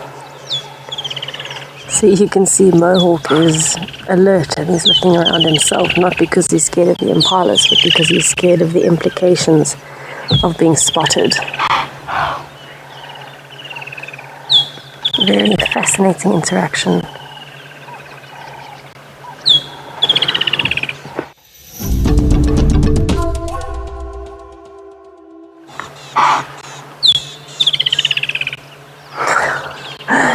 At the moment, it seems as though Mohawk is being stalked by a bachelor herd of impalas. They have spotted him, they have smelled him, and every 30 seconds they're taking a few steps towards him while alarm calling.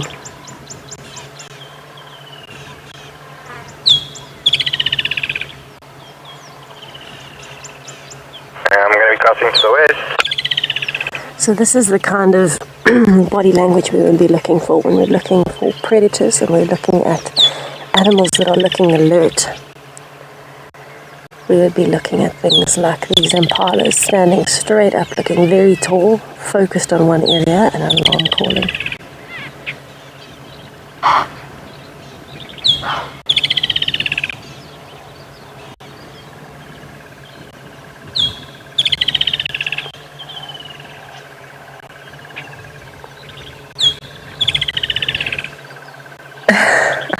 Mo's gone back to sleep. He's decided this is not worth the effort. He is not worried. I wouldn't be surprised though if in the next kind of half an hour maybe a hyena or something comes along to investigate what all the alarm calling was about. Goodness gracious. See, now what's happening is because he's lay flat again, the impalas can't see him properly. They know where he was, now they can't see him. So now the alarm calling gets a lot more intense because they're trying to flash him to make him get up again so they can see exactly where he is. If they can see him clearly, he doesn't have the element of surprise, so he can't hunt. But when they can't see him, that's when they start to panic.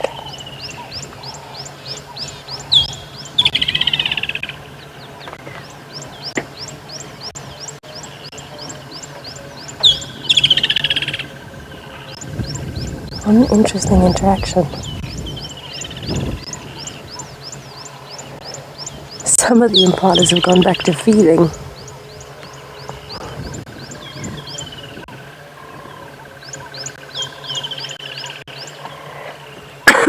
Now, if this had been a different situation, if we had had the impalas come down for a drink and they were upwind instead of downwind, if the wind was just going the opposite way, Blondie and Mohawk would have had a chance to hunt here. That being said though, being male lions, being very full and being a very hot day, I don't think they would have hunted regardless. I think they might have been too lazy. But they are opportunistic, so I can't really doubt.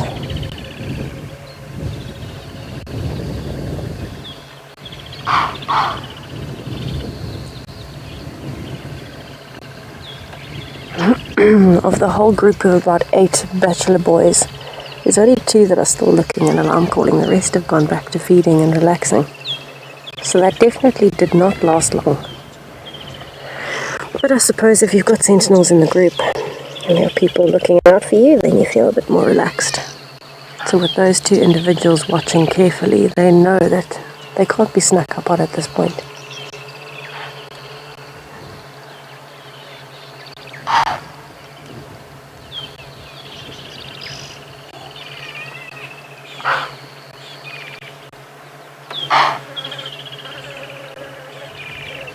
I wonder if he'll move. He's looking over towards where Blondie is.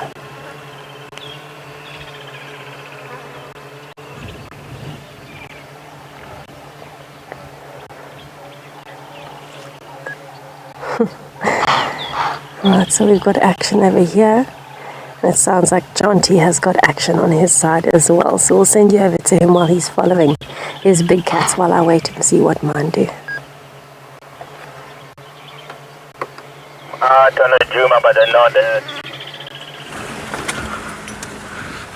Yeah, thanks, Tessa. We're just trying to get ahead of them so that we can get a longer shot of them walking towards us. I'm just going to turn and go back a little bit. Oh.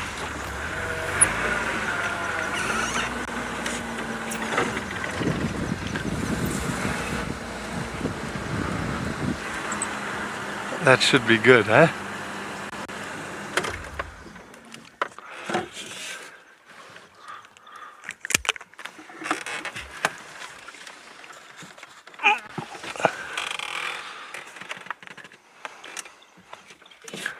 It's always epic to just see lions walking straight towards you like that.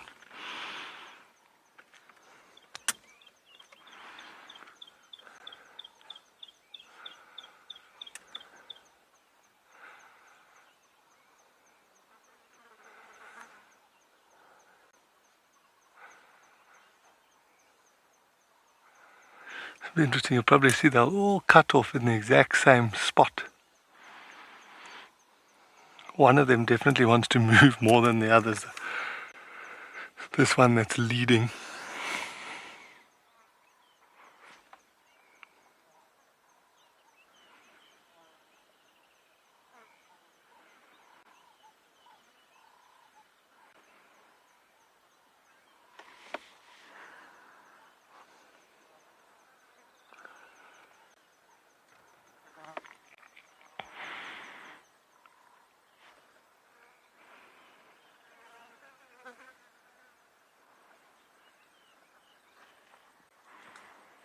Let me duck my head down.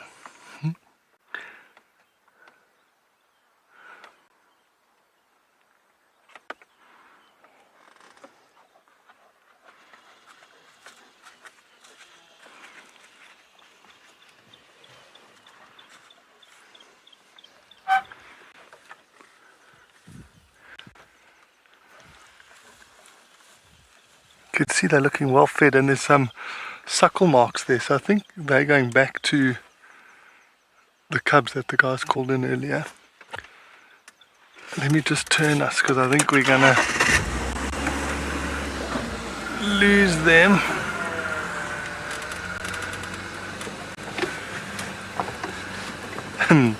And that's them going into Little Gowrie. Let me just go do a loop. Oh, I'm just going to go, so maybe we can just film them going down the road here.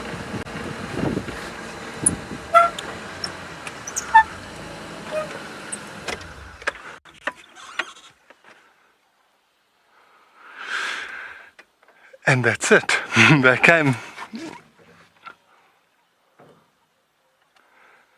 It's interesting what would have made them come this way, maybe just a little bit of peace and quiet away from the cubs.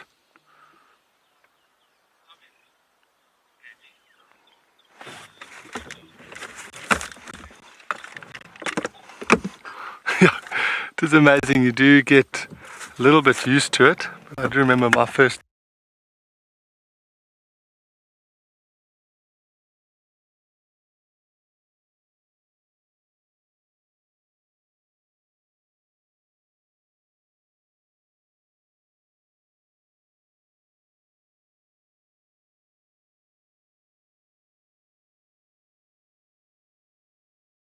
continue.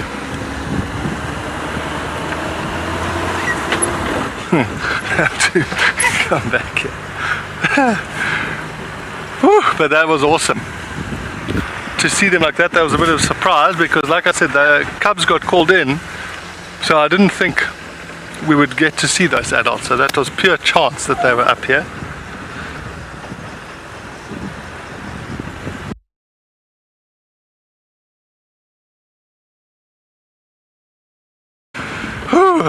Now, what next? BK, where should we go now? Go pick that up. Wow, this is... We just came out here now, and it looks like there's a snake track across the road. That's pretty cool. I don't know, can you see that? Yeah. Oh, Marilla, I'm actually going to go walk there. I'm just unclipping my earpiece, because that is been right now.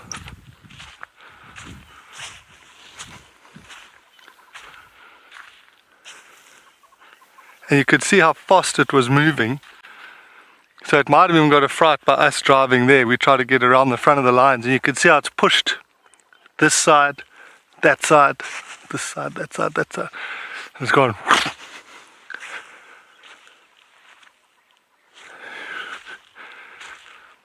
And I don't want to look too closely for that.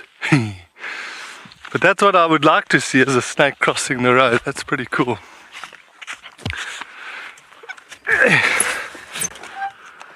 Okay, did I miss any communication?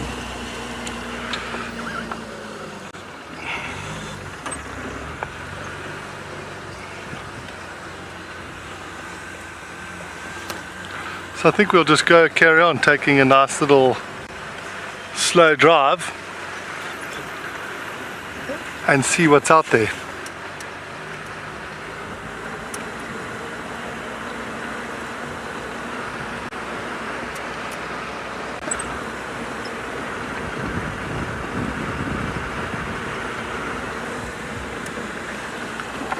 Yeah, Sandra, it would be really epic.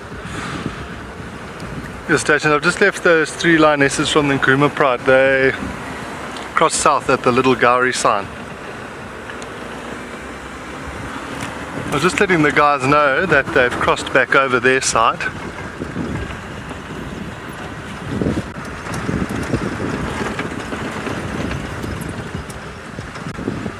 So I'm just looking on the road. The lions, I was going to say, their tracks, this is where they crossed in. So they basically crossed in and then just went straight back out on their same tracks.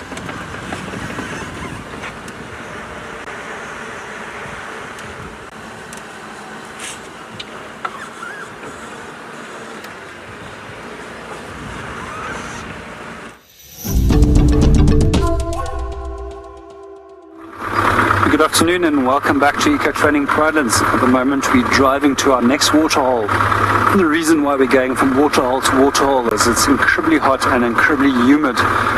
And it's unlikely that animals are going to move anywhere other than towards water.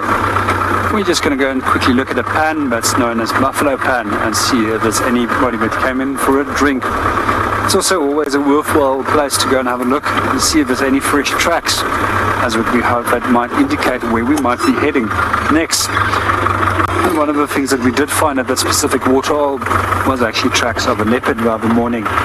One with a female, and it seems as if she's accompanied by a sub-adult cub, as well as a very young cub at the moment.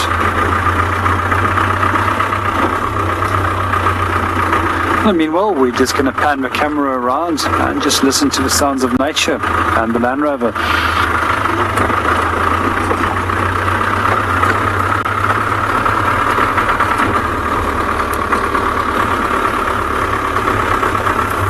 One of the things that I do find very interesting is how tranquil green can be on you. And it's interesting as well that it has a calming effect on your eyes as well. One of the things that I was actually taught when it comes to tracking and your eyes are fatiguing when you're following a trail, that's actually to go and stare at something that's green for a short while. Unfortunately, in the wet season, there's an ample amount of green around here. It's just amazing how the bush will so rapidly start changing in terms of color within the next few weeks. We already noticed that some of the grasses have started to become yellow in color already. I just love it when they obtain that yellow copper color, especially in the early morning sun and a late afternoon sun, that period roughly an hour before or after the sun has risen or is going to set. And that's a period of time that you want to go out there and take all your photographs.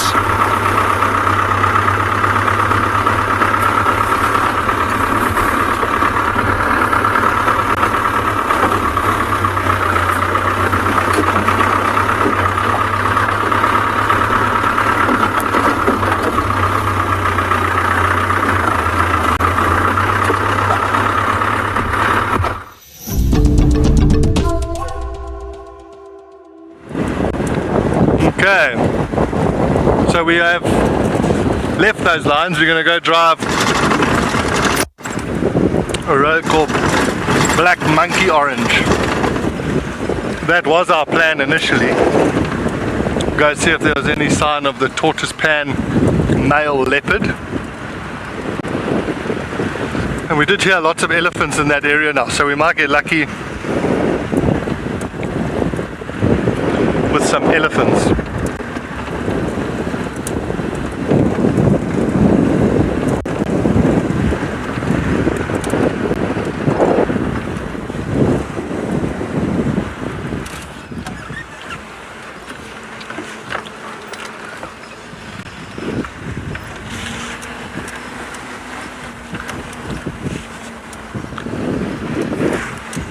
We're going to go past the nice big Nkrumah tree, which is what that pride, I think it's actually this tree, not sure, but that they got their name from, the brown ivory tree.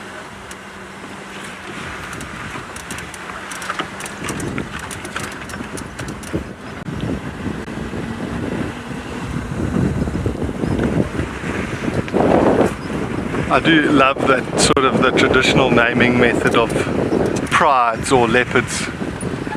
It's so good.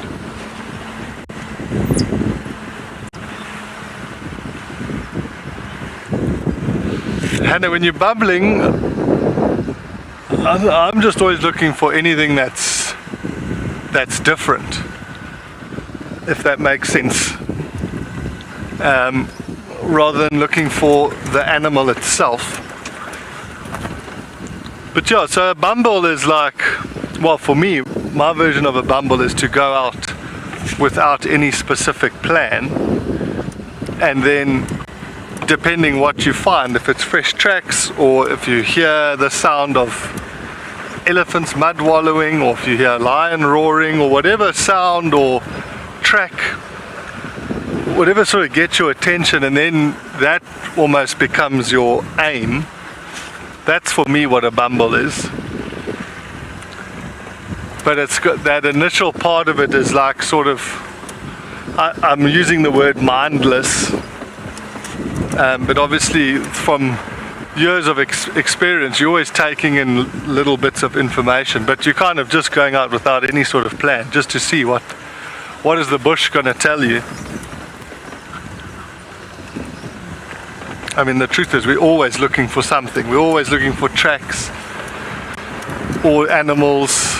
You never sort of switched off just driving around like a simple person.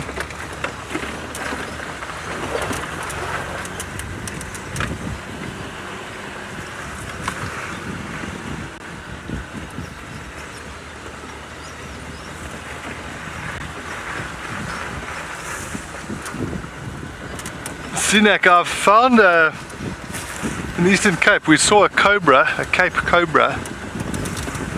It was on the trail of a brown house snake, but I don't know if it was a coincidence what we saw there. It certainly did, it looked like it was actively trailing it, but I think it was more of a coincidence that they were just in the same area. I'm trying to remember, I did see, was it a mole snake? I can't remember. I did see a snake once swallowing another snake, and it just looks so funny because it's just looks like they're getting pushed into each other.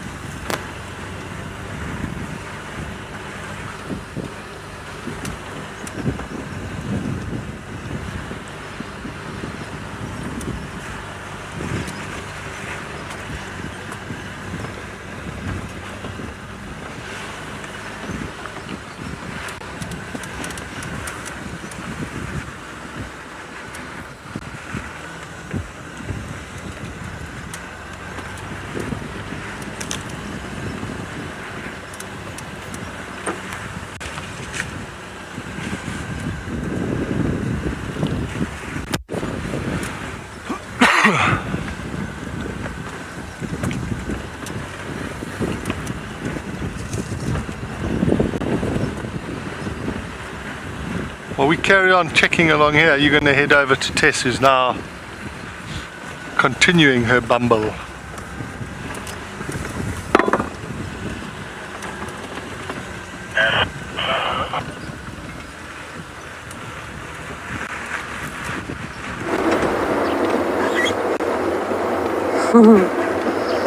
I am bumbling along on Chitwa. I left the lines very, very flat. The impalas decided it wasn't worth it. The lions decided it wasn't worth it. And so we've come down towards the airstrip on Chitwa just to have a look what's in the open clearing. There have been some impalas. We've had some crowned lapwings. And there's a warthog that's just laid down to have a mud wallow in front of us. You can see it's disappearing down into the little puddle, then it sits up again. All we can see every now and then is just the head bobbing up.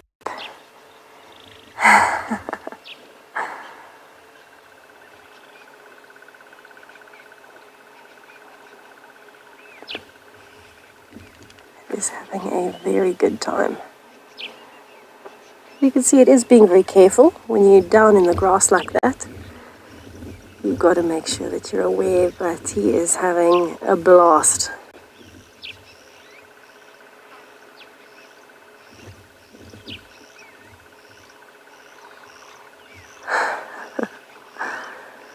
So this is a pretty big male, possibly one of the biggest I've seen in a while. It's probably territorial here. He'll have a burrow somewhere that he sleeps in. Doesn't look like he has a female or any babies though, because I don't see any other warthogs around. Oh, he just looks so much happier now. Coat nice and shiny. He must be feeling that cool breeze over his body.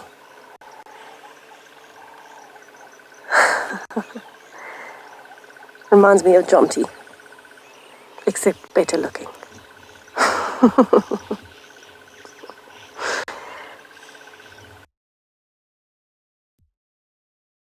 He is looking so handsome. This is probably one of the best things warthogs, buffaloes, elephants, even rhinos can do on a hot day. With dark skin, the best way to cool off is to have a mud wallow.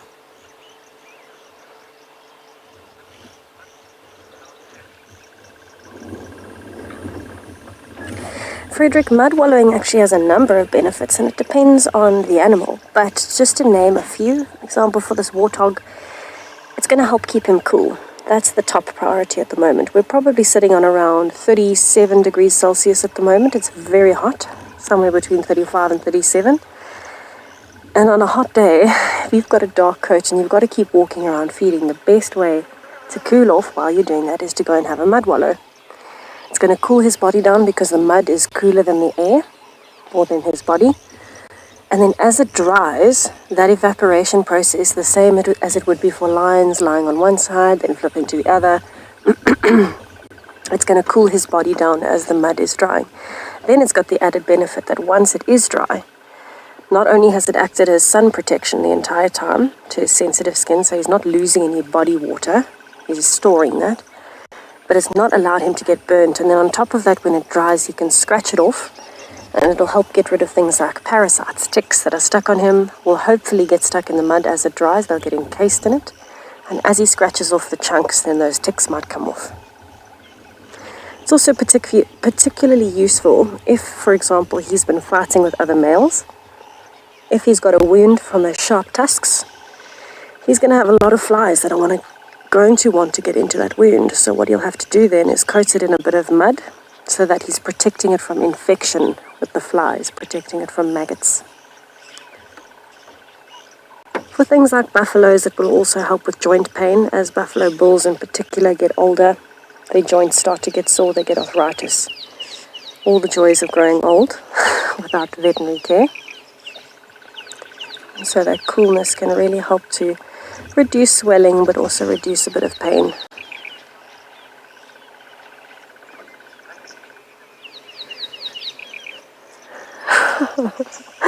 Megan. Yes, his spa treatments are free. He's worked hard to get to this point though, so probably very well deserved. Also bear in mind, I think his mud treatments are a little bit more smelly and maybe infection prone than ours. Full of bacteria and feces and urine and all the yummy things that every animal drops in there. Oh, he's got some energy now walking into the shade. He's having a trot.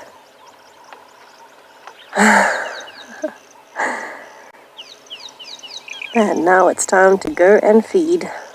Oh, he looked like he had the best time. Okay, now I'm happy. Alright, that was what I was hoping for. I've been hoping to see an animal properly mud wallowing for ages. And seeing that warthog on his back when he was giving it a bit of a rub, that looked like a lot of fun. I think Jonty should have another mud wallow and pull that off on his back.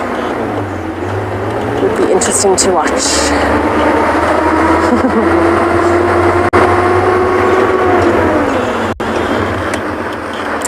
Okay, I'm headed back towards the area of Mulawanini drainage line and then the Mulawati drainage line. I'll catch up with Blondie and Mohawk a little bit later when it's cooler and they might have started moving. But for now, we are going to be bumbling looking for anything else we can find along here. I know Jonty mentioned that Maribs this morning. Oh, I've just had a spider fall into my lap. That was delightful. Off my hat. Jonty mentioned that Maribs was in the Mulwanini this morning, so that's where I'm going to go and check on my way back to Twin Dams.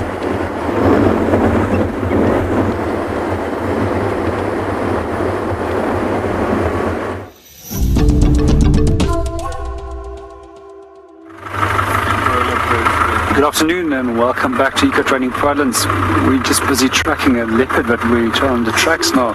Just going to quickly have a quick stop and have a look at a European roller.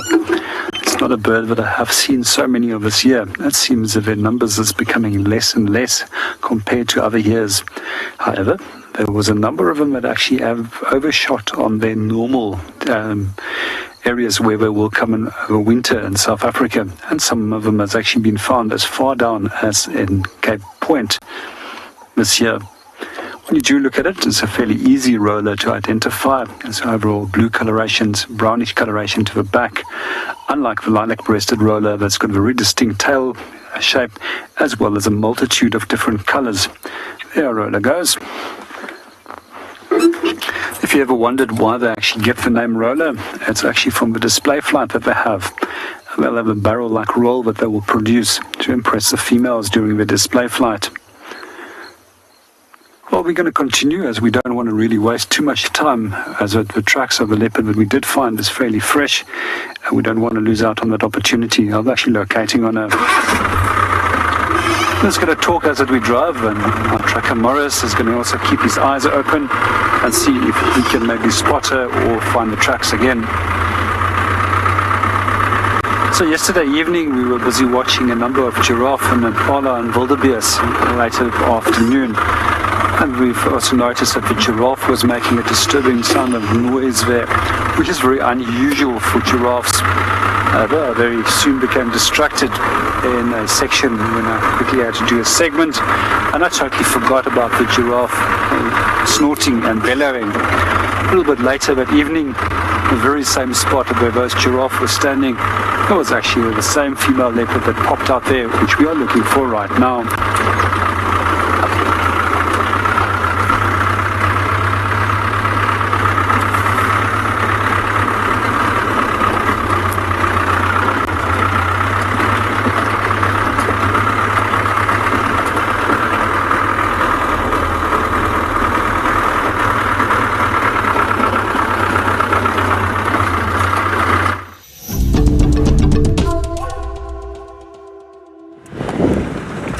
Welcome back everybody with BK and John T.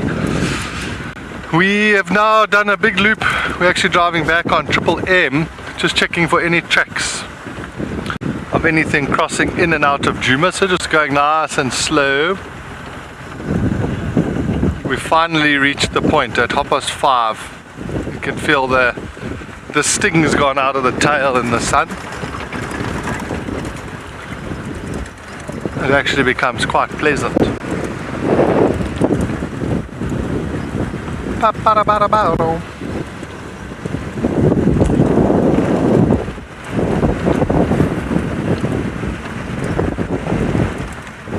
So this drainage line we're coming up to now, this is where that male leopard was the other day.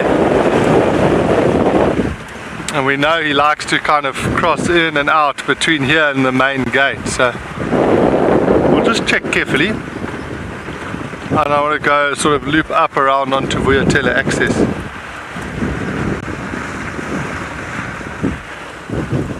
Oh, this is where he was hiding in this deep bush the other day, where he ran away from me, but he stayed there for Tess. He's not there now.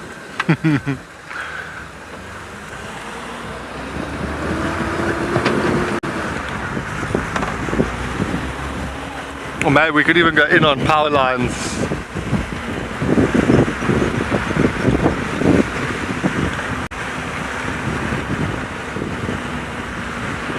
I also always like to check one-eyed pan, so maybe I'll do a little one-eyed pan loop.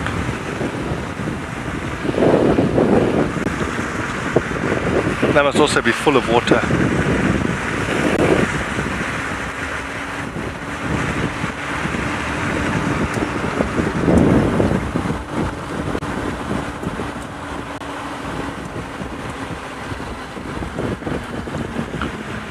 I haven't seen him for a while, but Hasana is pretty legendary. But I must say, I think one of my favorites is one, he's on Mala Mala, he's called the accipiter male. And he's just, he's big, he's got a bit of an attitude problem. You've like sort of got to really work to see him, but I've had some really cool sightings with him. I say he's probably one of my favorites, that's for sure. But on this property, it's Tavangumi, my old friend. I hope he's going to grow into more and more of a sort of stable viewing leopard on Juma. He's a really beautiful cat.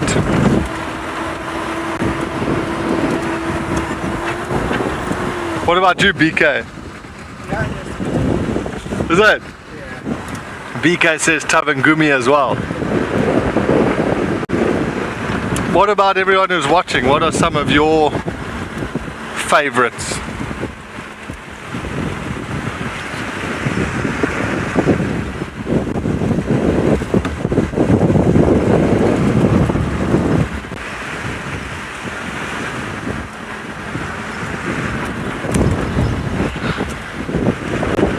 Let's just switch this map over.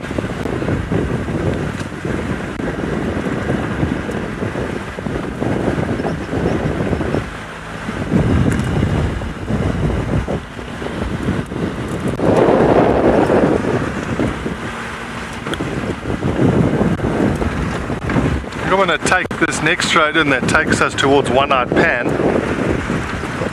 While we do that, we're going to head over to Tess, who's cruising around on Chitwa.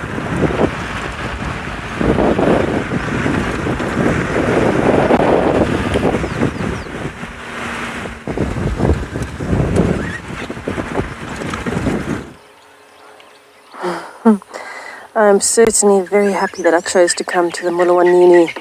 My Reeves is looking very, very full and very relaxed here in the riverbed. He's actually next to a little place where it looks like the elephants have dug for some water, so I'm wondering if he managed to get some water out of this hole in the heat of the day instead of having to go to a water hole or a dam. But he is looking stunning.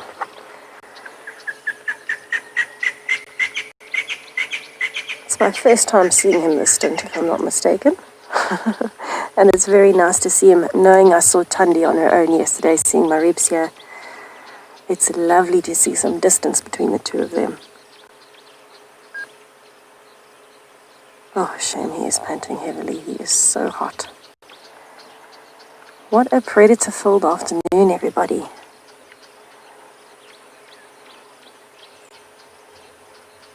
Oh, catching flies just like Mohawk was.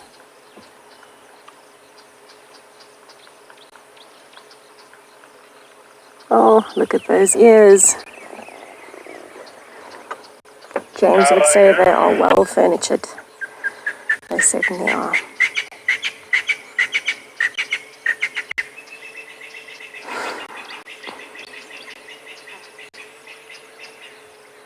I'm not sure what the kill was or where it was. I'm guessing it's somewhere hidden on the banks of the river here. Good yawn.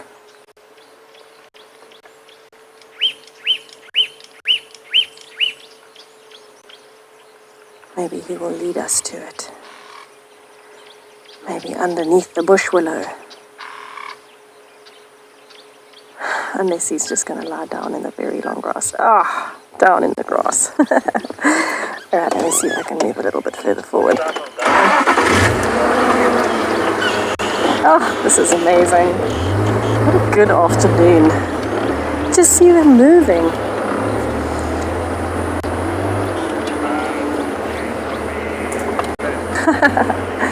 Cat lover, I'm so happy that we have indeed got some spots.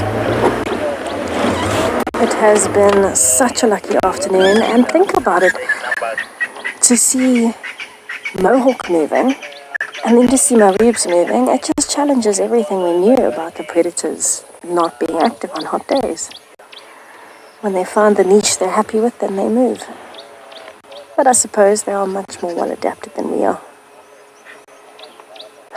They have to keep functioning on hot days where we can choose to lie in an air-conditioned room or work in a comfortable office.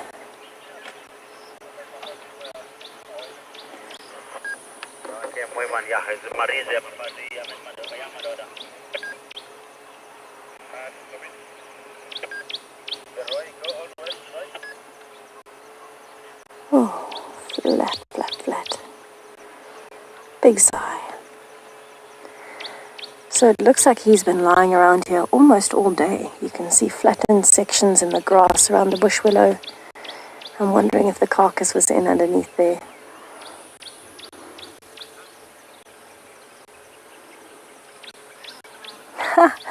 Mac, I'm so happy I got to show you your favorite male leopard today. That makes my day.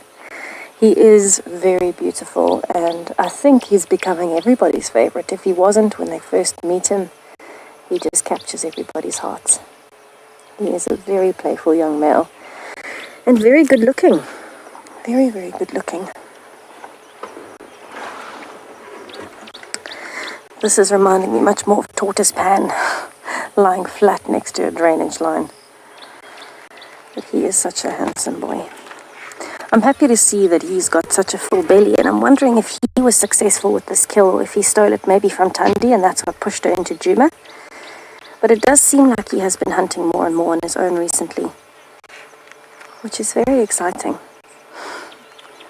It at least means that he is becoming a lot more independent than we thought. I remember the last time I was here, I saw him and Tundi, also on Gari Main, very close to where we are, close to Cheetah Cut Line. And they were walking down the road, and my Reebs, I was shocked. He was scent marking, he was sawing, he was foot scraping, he was doing all sorts of crazy things as though he was the 6-year-old dominant male advertising that the territory was taken. And poor Tundi was just trying to get a minute of peace. She was walking down the road, and every chance she got to sit and relax, he would come and he would frustrate her. He would rub against her, he would bite her, he would bite the back of her neck. He almost looked like he was trying to mate with her a few times. So he was even trying to show dominance over Tundi, his own mum. And the poor girl was just looking very frustrated. Our queen was not enjoying it. So that's the last time I saw the two of them together. And it is nice to see some distance between them. I loved being able to spend time with Tundi on her own yesterday and see a little bit more of her personality. Outside of her as Mama Tundi, just her as Queen Tundi. And it was wonderful. And now we're meeting, Prince Maribs on his own. Seeing his personality come out when Tundi's not around.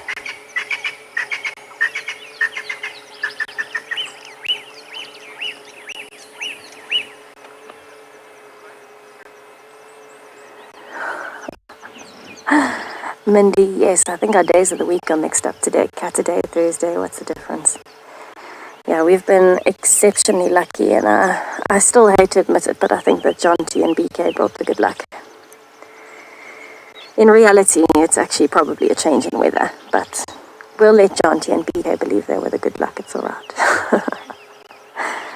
But things have definitely changed now that the weather has gone, and we're getting consecutive days of clear skies. That's way too many C's in one sentence on a hot day. But now that we've had consistently good weather, it seems like all of the animals are getting back to their normal habits. Because leopards don't move as far in the heat, we have more chance of finding them if we find tracks. It's the same with lions. It's the same with all of the animals out here. It's too hot to move, so we're never as far behind on the tracks as we are if it's a cool day where they could still be moving for hours. And also on the cool days, I'm sure they're also hiding from the weather. On a day like today, there is not much to do other than glow in the golden light and relax and nap as much as you can.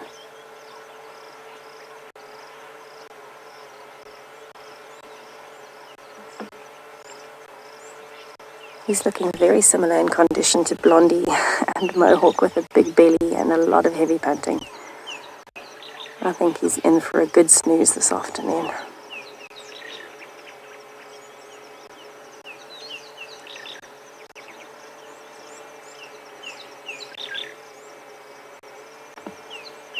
Alright, I'm going to spend a little bit more time with him here just to see what he does, and then I'll hopefully catch up with Blondie and Mohawk a little bit later.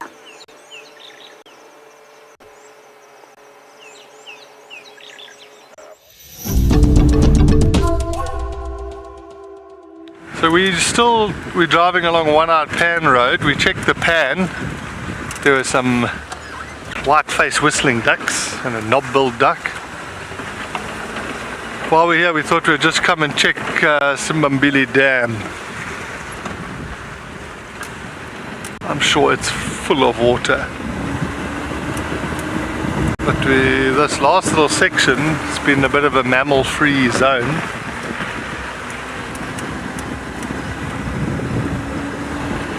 But we're not far, a couple minutes from the dam.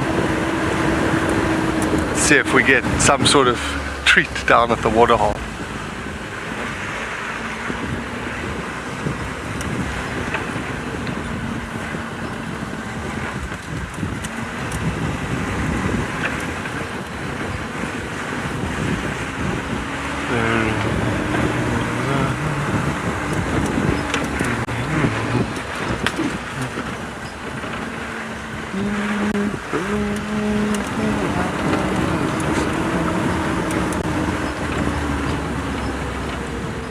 Such a treat if there were like elephants swimming, or even a herd of buffalo moving into the water. Tough thing now with big herds of buffaloes, there's such good grazing all the way into Manyaleti, into Kruger, the whole of the Sabi Sand. So the buffalo would just BK spotted an elephant. And it looks like it's come out of water already.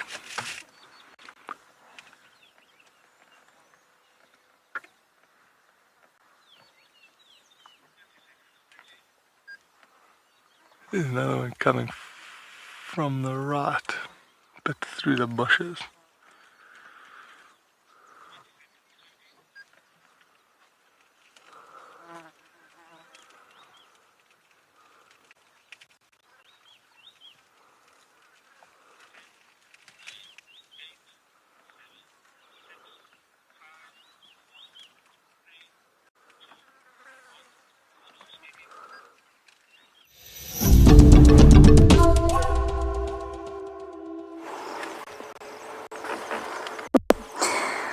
Little Mareebs is reminding me more and more of Blondie this afternoon. He's now flipped over onto his side, and every now and then he's lifting his back leg into the air, just like Blondie was. You can definitely tell it's a predator thing. Very good keeping cool strategy. What I particularly like about Mareebs is not just the ears or the very big whiskers, it's the fact that when you look at him, especially when he's lying like this, you can still see how fluffy his stomach is.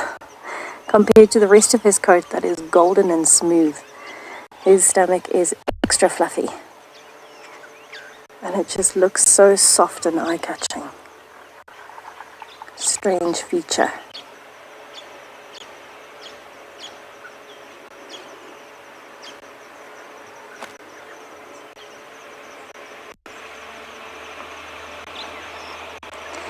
Tasha, leopards will be considered adults when they reach their kind of sexual maturity, if you can call it that. So it's slightly different males to females, although this carries through most species, that females will be sexually mature longer or earlier than males will, I should say.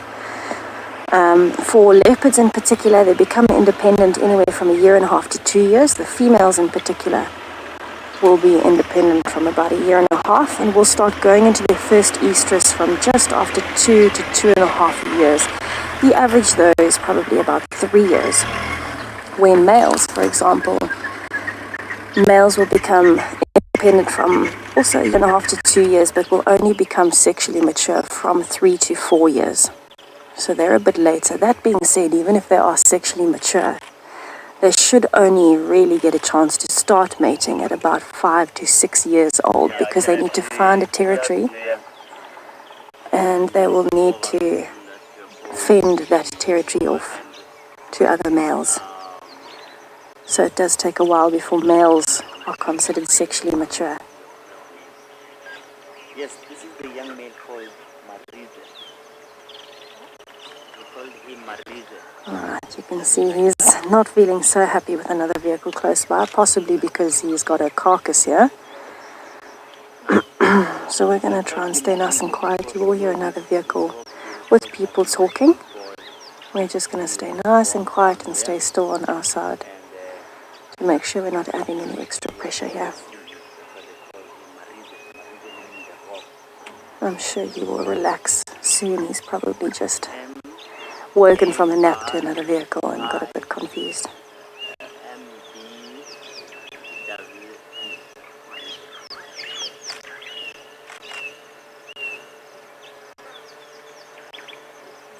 Oh, you can see those whiskers beautifully now that he's up. Of course, the young male stay with the mother for 2 years. When you compare to female, 1.5 years. It happens sometimes. Male and female. Sorry, FC, I didn't quite get that question from Ian. If you could please repeat it. Usually the boy like him, and he was alone. He stays Oh, I can hear a woodpecker. with the mother. He's big, he's old enough to do the job for his own Ian, that is quite an in-depth question. To be 150% honest with you, I have no idea how leopard blood pressure varies between leopards. I would think it's fairly stable. Probably though, if you look at it closely, you'd find it might be similar to humans. Some have naturally higher, some have naturally lower. I think it also depends on the leopard and their physical condition. But I would think that most of them have a pretty solid average because to survive in the wild, you have to be very fit. And to be very fit means you've usually got a healthy low blood pressure. So I honestly have no idea. I don't know if anybody's ever studied the blood pressure of a leopard in depth and compared it to others. But I'll have a look and see, Ian, if there are any studies published on this. And then I can let you know for sure. That's one of the most interesting questions I think I've ever had. And here I thought I was doing pretty well with my background of animals and shadowing vets. Zoology degrees and honors degrees, never mind.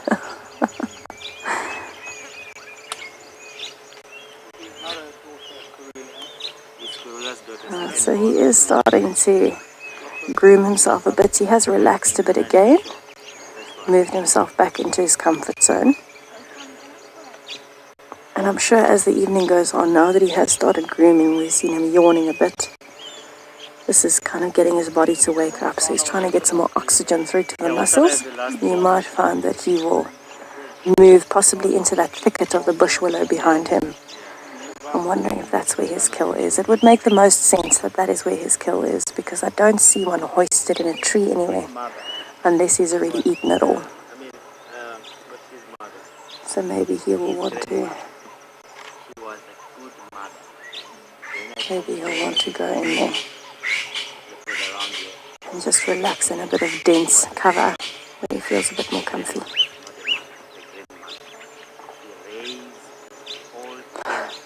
You can actually see on his rib cage as he's panting. You can see the changeover from his ribs to his muscles in his stomach wall. There's a bit of a wave.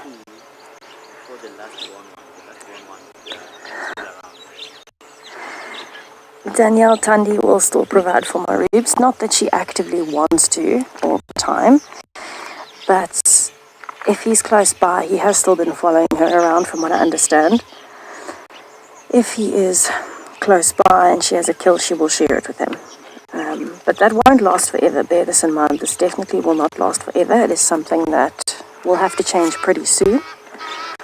But it's not as though she's indifferent to him. She knows that it's her son, and she knows that if the time comes that he needs the food, she can give it to him. She is a much more experienced hunter. She's 15 years old as opposed to 2. So she does have a better chance of being successful with food when she needs it. She has been a very tolerant mother. I think she might be the most tolerant leopard mom I've ever met in my life.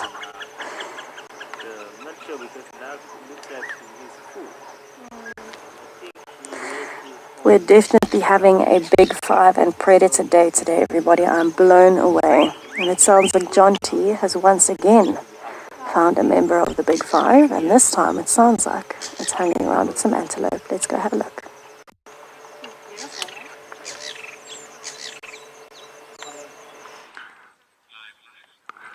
Look at this, there's an elephant just chasing some impala here. That's so funny.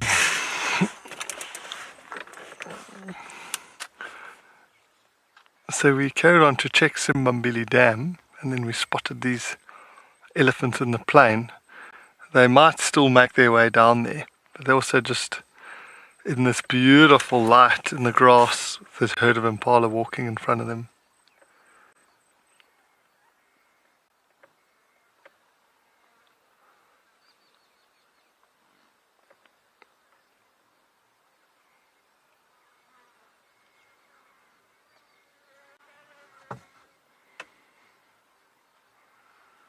Oh, watch at him throwing the dust there. The one on the road, yeah, that looks so cool.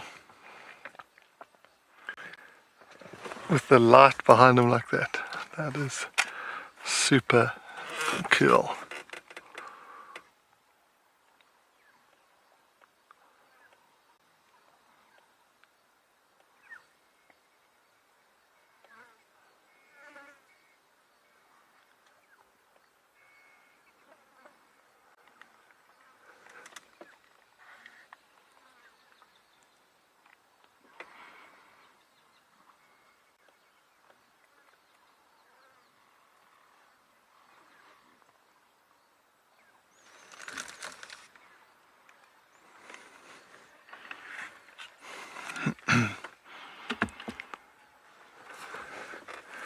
It went from a little bit of action with the elephant chasing them to now it's just back to being calm again.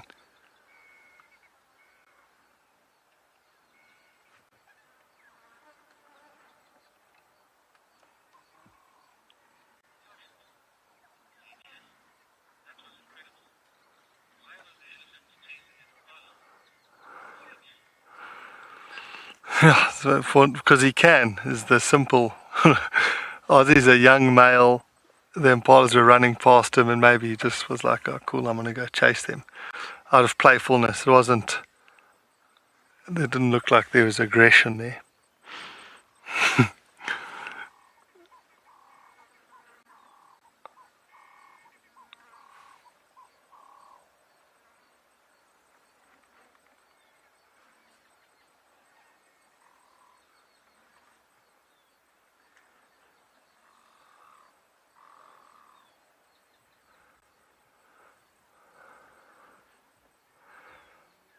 It was amazing. We're at like the meeting point because where we are now, we're not far from the boundary.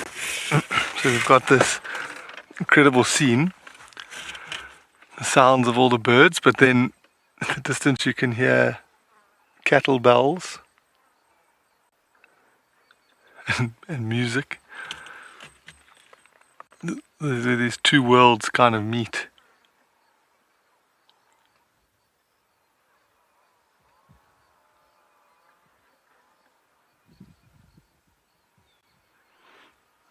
It's going to be interesting now at the end of the month when I go to Kenya, because where I've worked in South Africa, even though it's been at some of the like premier wildlife destinations, they have been fenced or are within a much greater fenced area. And where I'm going in Laikipia, there's no fences, it's just open. So you be watching elephants like this, and instead of hearing the cattle being herded on the outside of the fence, the guys will be moving them through the same field. The people live with the animals, I suppose, as humans have done for many, many centuries. And I must say, I'm quite excited to just go and see that and experience it before I make a judgment.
So peaceful. I'm actually going to just go forward a little bit, just so we can get a nice view of this one that was on the road, because if he dust bars again, it just looks so epic with the sun coming from behind him.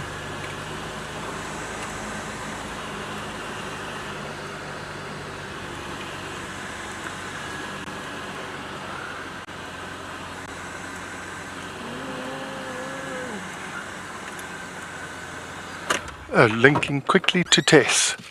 Must have something He's epic. coming to us. There we go. So we've got Marib's drinking out of the little puddle that the elephants have dug, and he's drinking water. This is exactly why he was lying here earlier. This is amazing. What a moment. You can actually see the water dripping down from his chin still. Lazy boy. Lazy. And I'm wondering where he's going to go next. Maybe he'll lie down in the sand. There we go. Look at the water dripping off of his chin.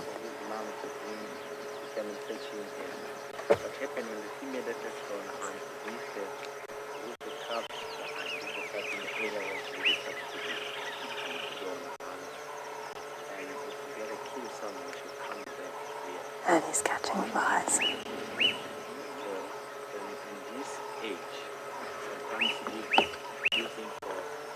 Oh, he is looking absolutely stunning. Look at him grooming himself now. Now it's really started to cool down now that the sun is setting. I'm so happy you got to see him drinking out of that little puddle. That is exactly why I thought he would be lying there. So when we were sitting, we actually can't see the water in the puddle too nicely, but at least we know it's there.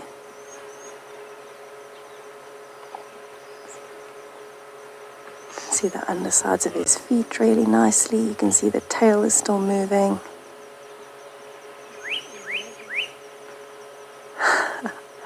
Getting a bit frustrated with those flies.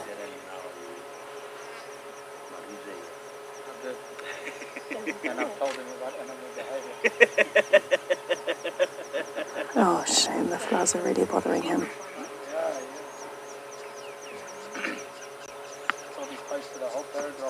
Yeah.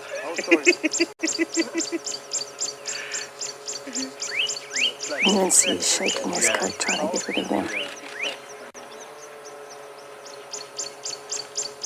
This boy, if you know his father,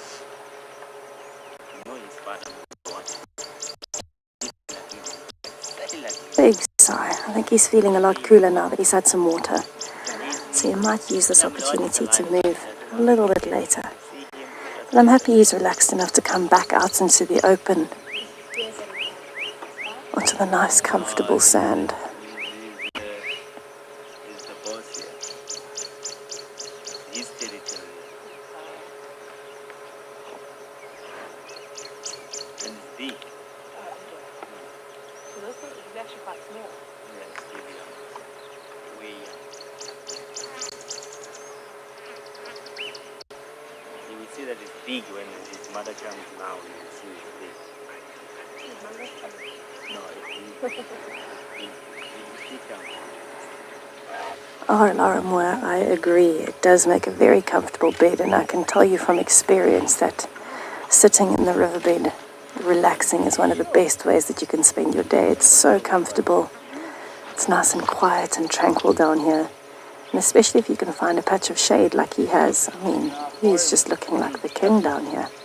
Jig is about. Jig is about. You fight underwater, yeah?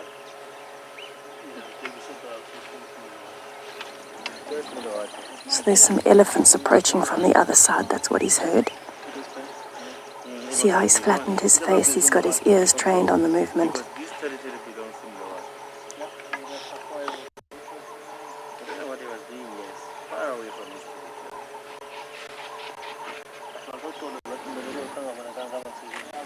I think maybe the elephants are... Oh, it's a breeding herd with a baby. This could get interesting. Not that Maribs would go for the baby, but the elephants can get quite protective. So if they smell him, you might hear some trumpeting. You might have him running away. We'll just have to try not to get in the middle. which we are at the moment. If you listen, you can hear the grass moving behind us.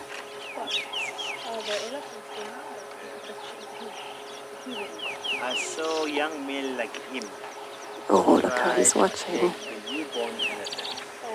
And it almost... The elephants definitely haven't smelled him yet, from what I can see. They're just ambling along through the grass. But it is a newborn elephant. When I say newborn, I mean absolutely tiny. We can't give you a view at the moment because they're pretty much directly behind the vehicle. And the camera doesn't go that way, really.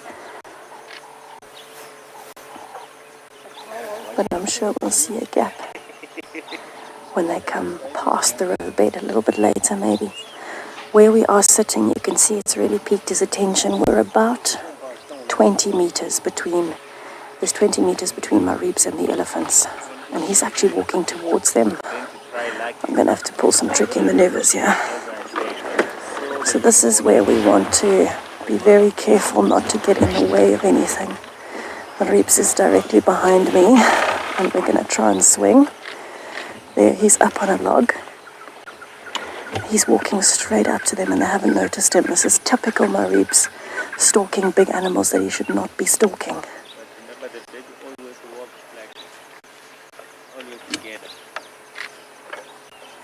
So this is not him trying to get food. He's just practicing his skills to see how close he can get.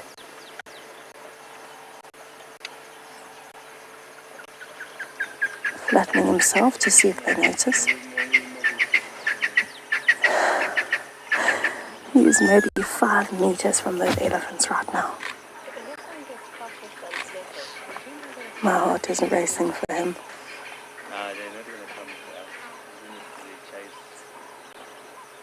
I think he's noticed the little calf and that's why he's so intent on looking closely.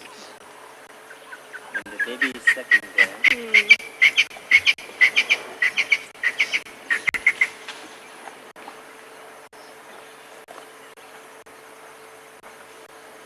I can hear the elephants chewing. The mum is completely unaware. She's just carrying on with her walking.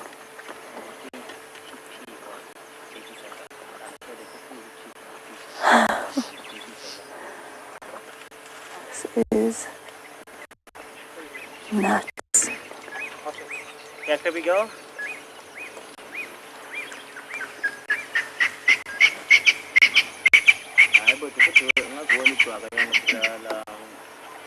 I wonder what's going to happen.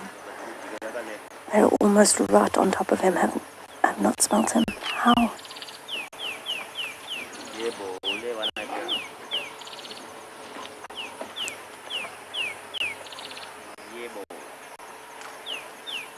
You can hear the movement. There is another vehicle coming to join us.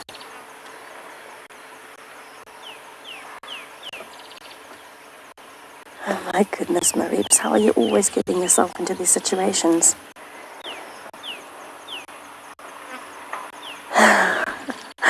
Yes, never say never, as Lauren would say. You never know with Maribs.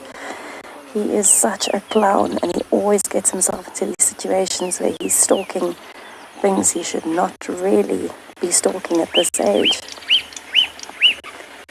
But I mean, it is a tiny newborn calf, literally a week or 2 old. So you could find that he might try and go for it if it strays from the mom. But I don't know if it will stray from the mom. This age it stays underneath mom's legs for most of the time.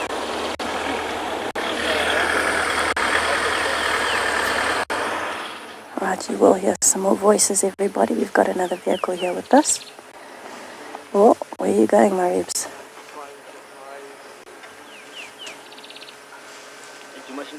Let's just watch and listen. He's going around the tree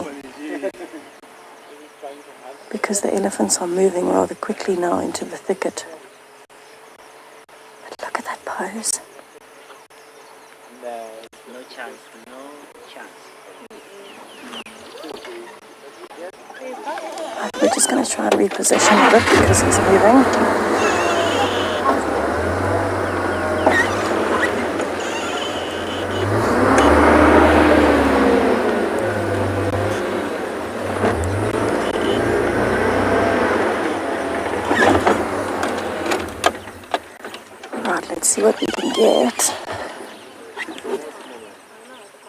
He's on the other side of this quarry. And there's only 3 elephants, ranging from, say, 5 to an adult. The other one is a newborn.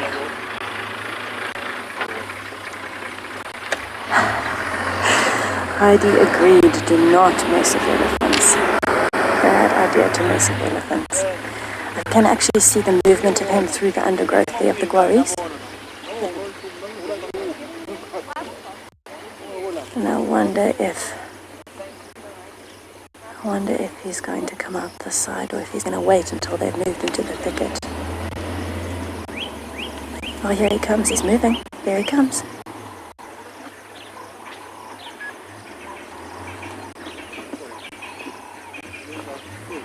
Oh my goodness, Williams. What are you doing?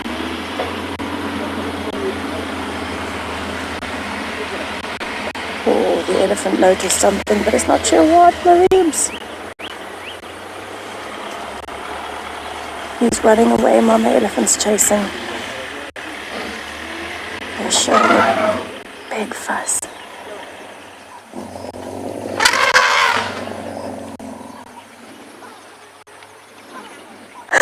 Reeves, what are you doing? Oh my gosh. Honestly, I don't understand this cat. Every time we see him, he's doing something more and more and more ridiculous. I can't even keep up with this cat. He's gone. I don't know where he's gone, but I'm going to leave it at that. We're not going to get any better. The elephants have chased him off. He's gone somewhere, but the elephant's running afterwards. Oh, my ribs. Okay, this is worth seeing the clown. Every time it's worth seeing the clown. Yeah, I don't think he's coming back, everybody. I think I'm going to call it right there. Such a clown. My heart stopped for him. Oh no, the elephants are just giving a last trumpet to say, hang on, you can go. And they've left him alone. I don't know if he'll even come back to the drain and find everybody, because I don't know how much is left of his kill. I can't see him at all anymore. That was crazy. Alright, I'm going to head back towards Twin Dam slowly and leave my ribs to run off away from the elephants.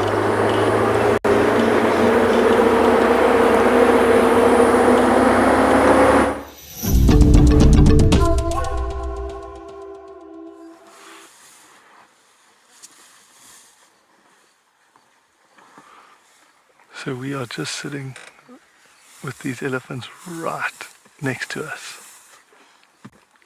I'm actually not going to speak, I'm just going to sit quietly.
This is so cool. We just had these 3 elephants.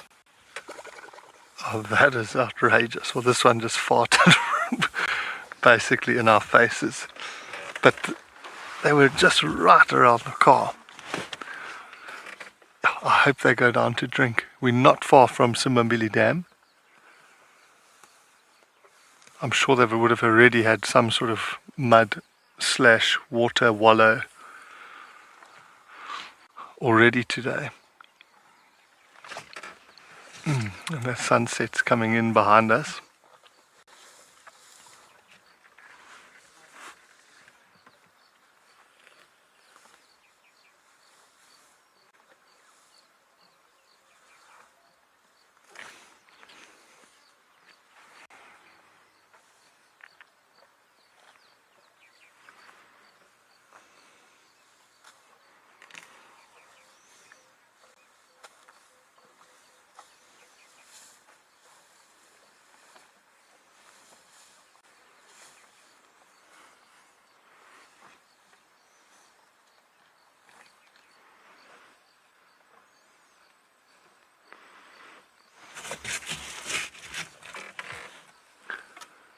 There's a young male who's sort of following in the distance. He might also walk past.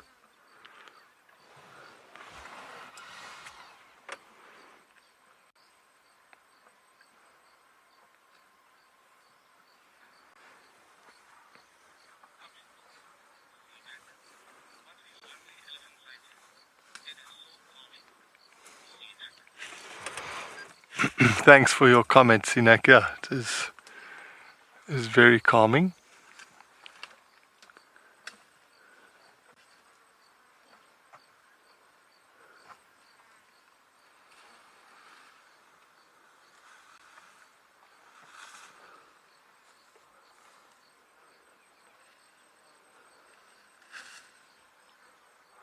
So it was interesting, the big cow, she was digging here, she actually pulled out a whole bulb, but I didn't manage to see what it was from. But in this grass now they will be digging out bulbs. They'll be eating the grass, roots, obviously the fruits of marulas this time of year.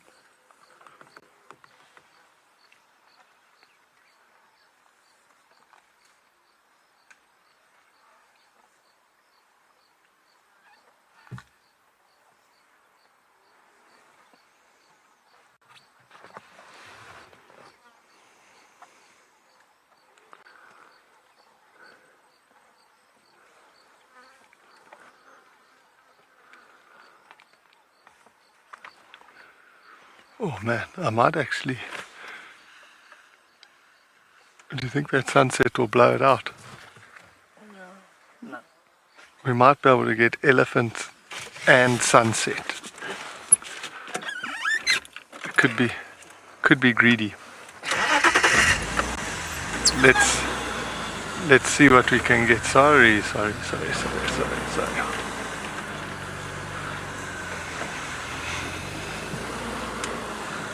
Might be best to try it with him, because I think they're going to go into the thick bush. Let's see if we can get this elephant and a sunset.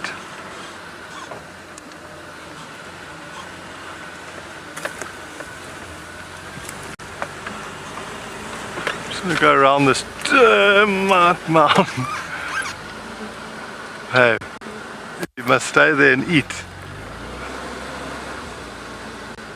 I'm just... Is he going to move?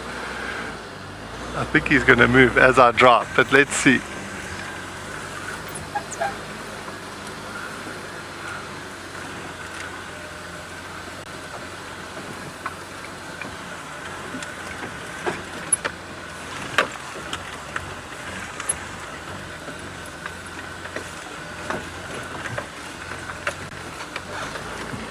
Okay, big boy. Oh, he didn't like Rusty.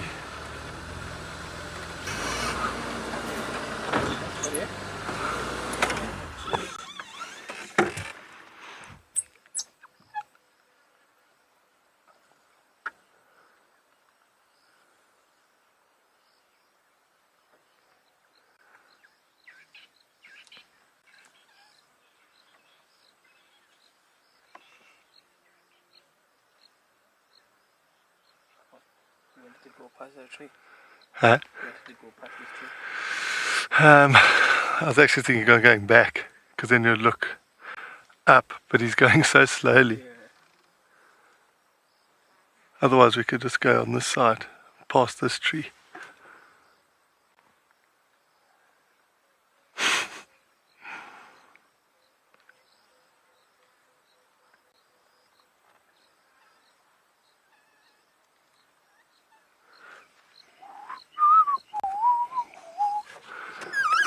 I'm just going to move, because if he walks then we're going to have to move anyway, so I'm just going to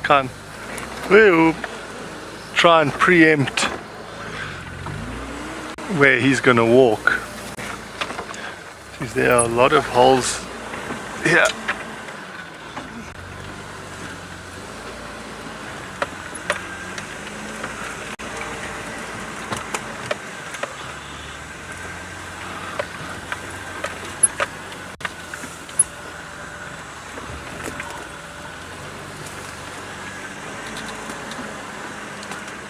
I'm just going to stop here, because then if he does walk past, we'll get that sunset behind him.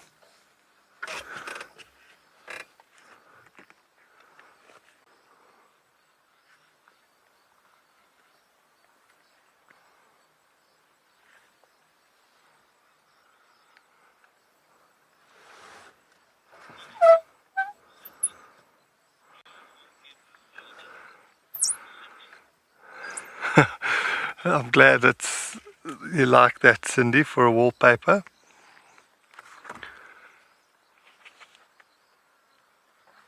It is so good. Those clouds, I thought they were going to steal it a little bit, but they just add to it.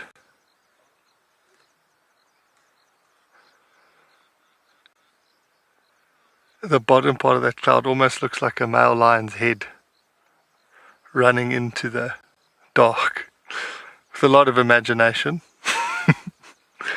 Or maybe now it's even turned into like an eagle. Is that just me who can see? Huh? Do you see on the monitor here? Yeah, I see it. If anyone else can see an eagle's head in there, let me know that I'm not going insane.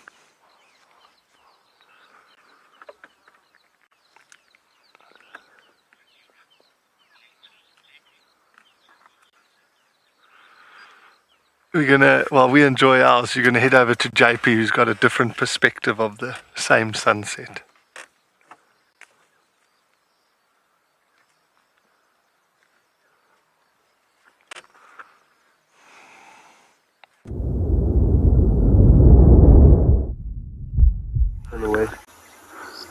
Good afternoon and welcome back to Eco Training Pridelands. We thought we'll quickly bring you up to speed of what we've been up to with tracking so far this afternoon.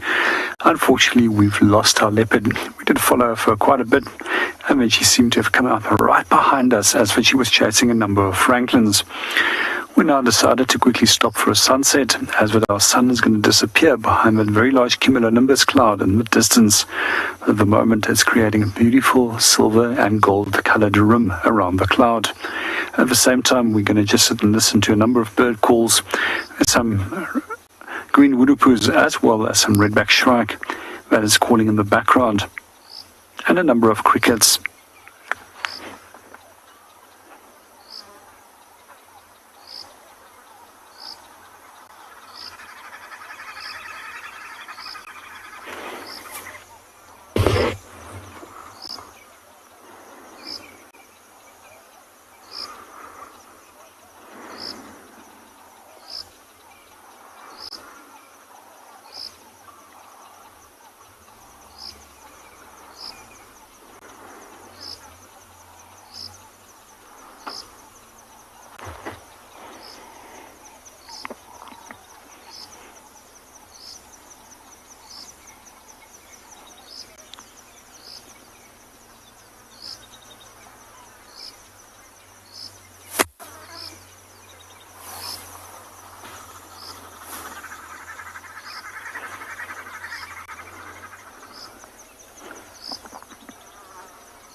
We're just still sitting in this open area, hoping for this elephant to walk past. It's still in our view of the sunset. The other elephants are slowly walking down the hill. I'm hoping they're making their way towards the watering hole, but yeah, I'm just going to sit here and let you enjoy this peaceful moment.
Are they in the water? No.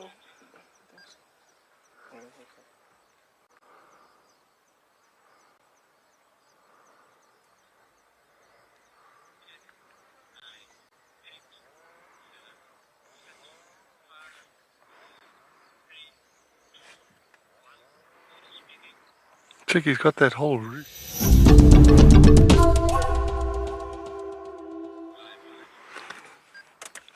Welcome back. Look at this elephant, he's just put a whole bulb in his mouth there. Oh, look at that.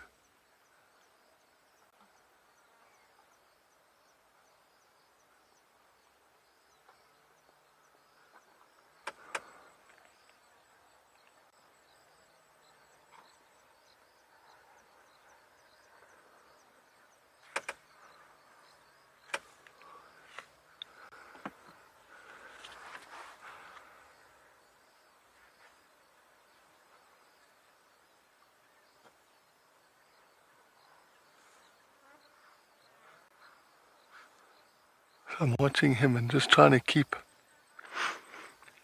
an eye on the other ones to see how close they are to the water.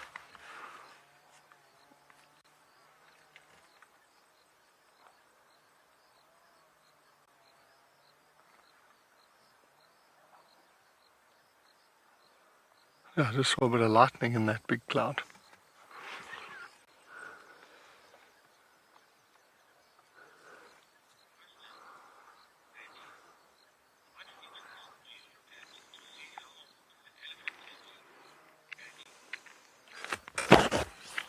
Hey Annie, thank you for that question. With males like this, sort of general size of the, particularly the head, the height, shoulder height plays a factor. And then, I mean, when they get very old, their skin, I mean, I know it's tough because the elephant's skin looks wrinkly all the time, but when they get older, their skin almost looks too big for them. It looks like they're wearing a jacket that's too big. And you start to see a bit more of the frame. So you'll see the hips, you'll see the spine will be a bit more prominent. And then above the eyes gets very sunken in. But that's sort of when they're at their oldest. So this one I would say is probably in his 20s or around early 20s, just based on his size. The tusk growth is not always a good gauge, because you know some are bigger than others. Not all elephants have the same tusks.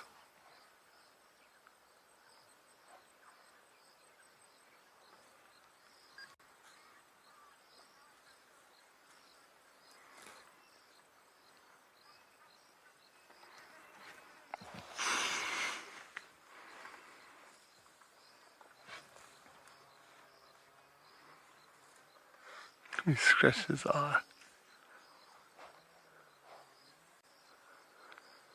You hear those stomach rumbles.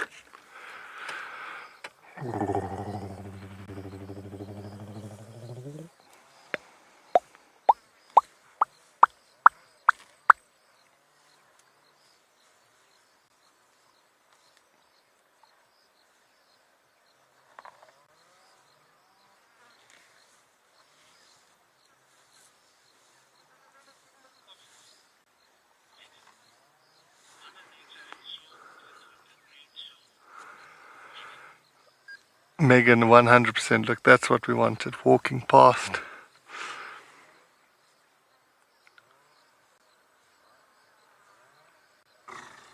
Oh, I don't know if that sound came through, but he just did a elephant-sized fart. I'm going to start driving and go down towards the watering hole. We'll leave this big boich. I'm sure he will end up following. FC is saying you didn't hear it. Well, luckily you didn't, because it was a howitzer. Burp. Yeah, I want to just see if I really hope they are down at the water.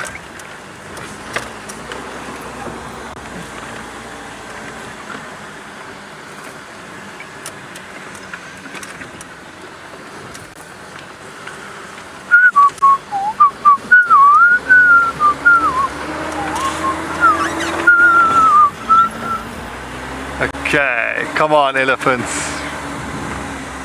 Be in the water. Be in the water. They're not in the water. They're here. They're going slowly.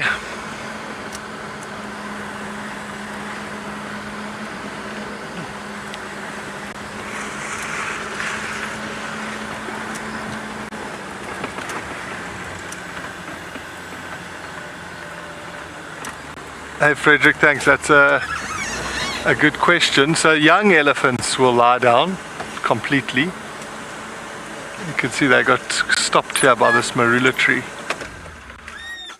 So young elephants will lie down completely on their side, and it's actually really cute because the whole herd will stop when the little ones lie down, and they all stop and stand around it and wait for it to wake up, and then they'll carry on. Sometimes adult elephants will lie down, but not for long, and you don't see it very regularly.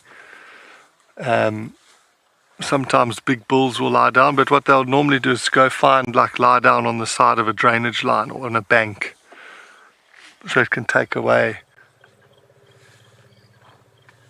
a bit of that pressure, because they're obviously big old beasts, and to lie down for so long can put a lot of pressure on their organs.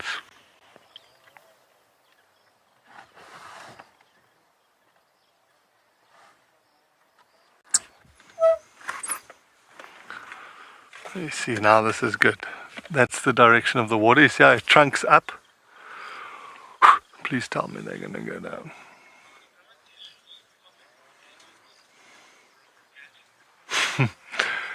Rock candy, yeah, not so much what we hear. That's normal. That part of their diet, and I think now especially eating all the marulas definitely fires them up a bit. But that's a common sound when you spend time with elephants. You just hear their bums bubbling away sort of constantly. I'm just cutting around. I don't want to go too close because her head's literally right in this bush here.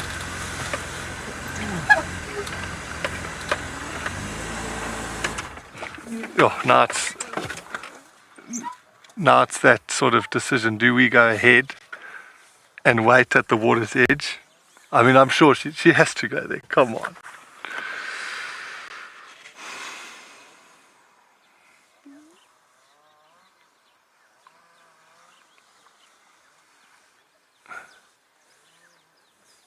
What do you think, BK? You on the fence? Yeah, I'm on the fence. Because if we go, we could cross and turn and watch them come down. But now it looks like she's going to go past the back side of it. I'll make the call. Let's see if it pays off.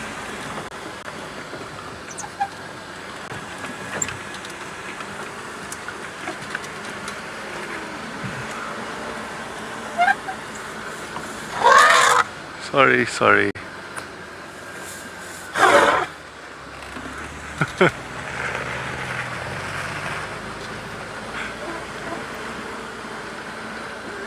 So we're gonna go take the gamble and see if these elephants come and drink. You're gonna head over to Tess, who I believe has gone back to the male lions, I think.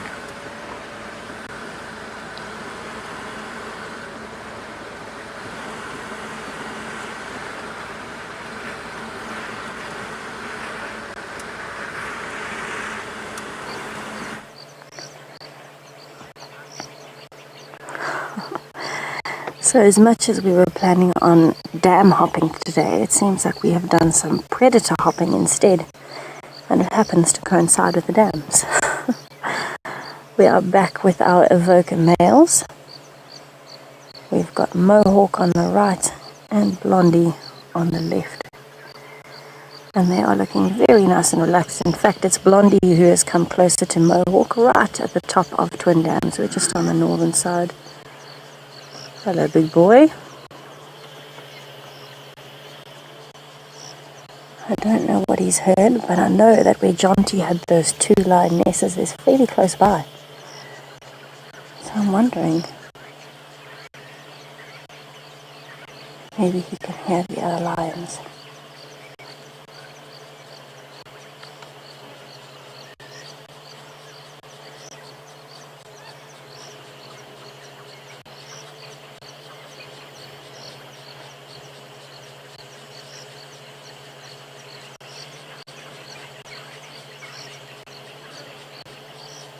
He is looking quite a lot thinner than his brother. So he actually looks a little bit more similar to Dark Mane at the moment, which is new. When I last saw him, he was looking a lot more like Mohawk than Dark Mane, and now he's looking much more like Dark Mane than Mohawk. But that's pretty normal for any lion with a limp or anything like that. They do start to lose condition, not only because they are slower, but because they're not moving as far distances, they're not exercising as much as they used to, because they are taking care of the limp, so they do lose a bit of condition. But you'll find once he's become a little bit more healed and whole, he'll probably pick up weight again fairly easily. Lions are so resilient.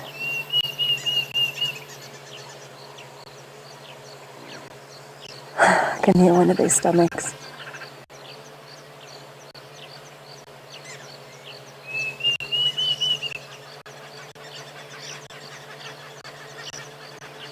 Yawn.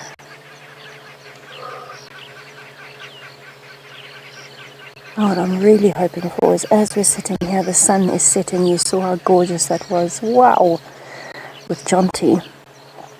I'm hoping we might get them vocalizing later, because we had that other lion vocalizing very much this morning and last night from quite far north. So I wouldn't be surprised if now that they're further south, they start vocalizing.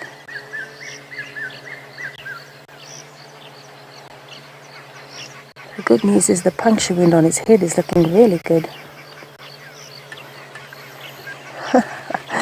Georgia, I'm sure everyone would love to be this relaxed on a Thursday afternoon. It seems like these lions are living the high life over here. The lazy life of a lion. They are definitely in danger wherever they go. There's always potential threats around.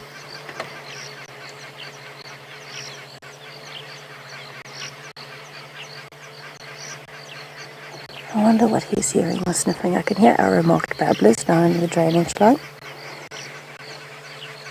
But I don't think he's listening to that or smelling that. Maybe he's seeing those imaginary birds again.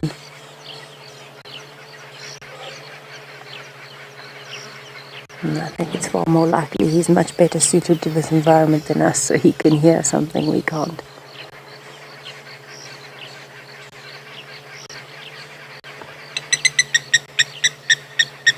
He almost looks as though he wants to start roaring. He's positioned himself nicely and his mouth is open.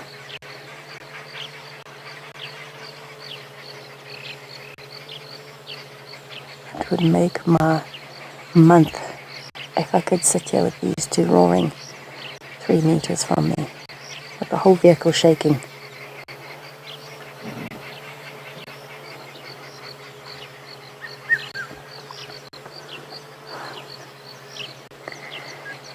Cat lover, if needed, lions will eat anything fibrous to help with their digestive system. So things like long grass blades, occasionally stomach contents, anything that's got a bit of roughage or fiber in it to help get the stomach moving. That is what they will go for. Lions will also do that when they're feeling nauseous. If you do see them salivating a lot, you might see them eating grass, and it'll either help them bring it up, even if there's something like a hairball stuck from all the cleaning. It'll help them bring it up, or it'll help them pass it out the other side. Either way, whichever works fastest, I suppose. You can't really afford to be feeling too sick when you're out here.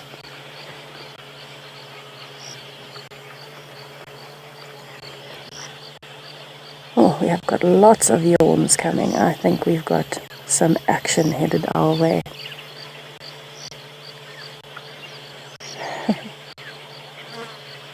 A little bit of patience always pays off.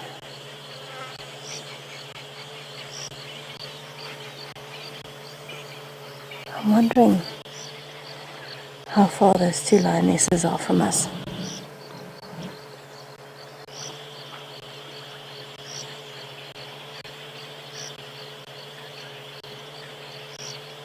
It's almost as though he's hearing something walking in the drainage line and he's following the movement from the crossing.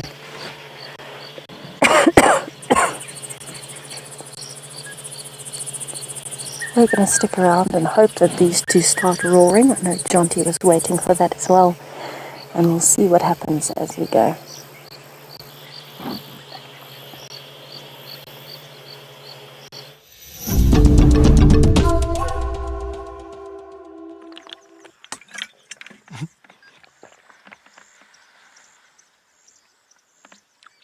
So we've just moved on to the other side of Simbambili Dam to just enjoy this beautiful view.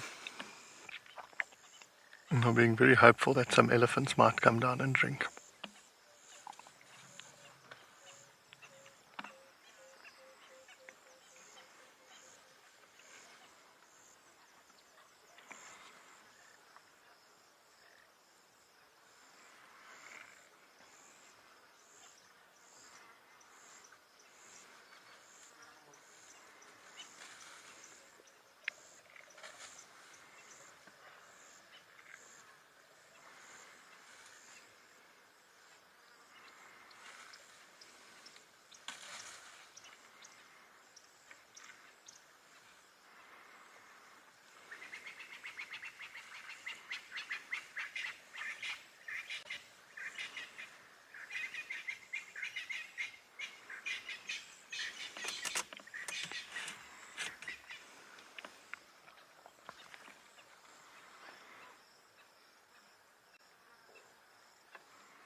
So in typical lion fashion, we have repositioned a little bit so that we could have a nice view of Blondie's face, and as we positioned nicely now, he decided to go flat again.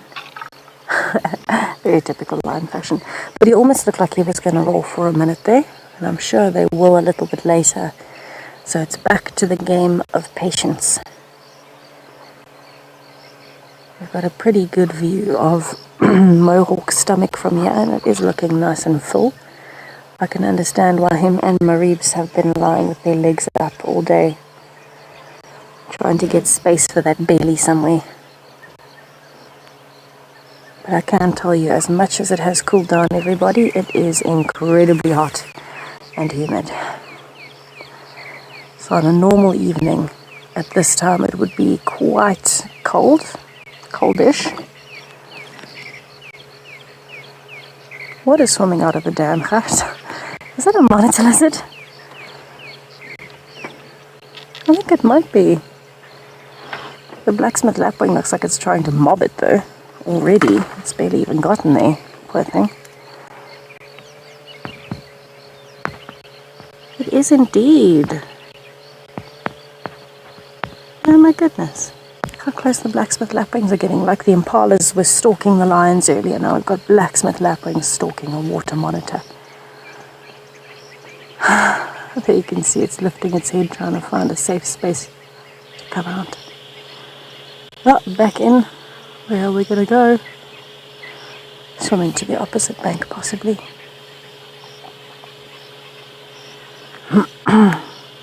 So being a reptile,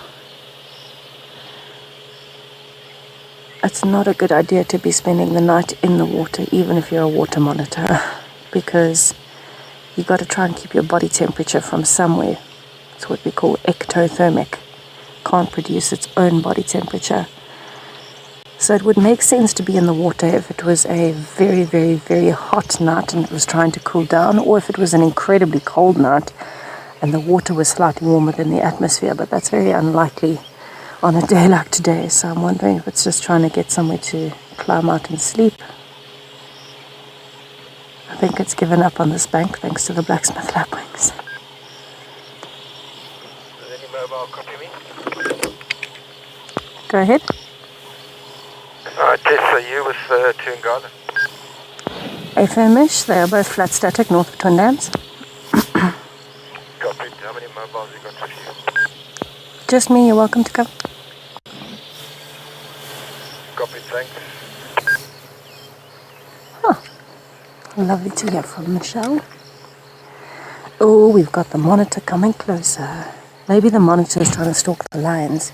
I don't know if you all remember the story that Morgan was absolutely bemused by with the impalas stalking the crocodile at Chitwa Dam. I feel like we might have a case of that going on today. The impalas were stalking the lions. Now the blacksmith lapwings are stalking the monitor lizard. In fact, they're actually following it along the bank, the one in particular. And the monitor lizard is getting closer to the lions. We've got quite a web of things happening right now. And through all of this, can you believe the lions are still flat sleeping? In fact, it looks as though they are less than bothered.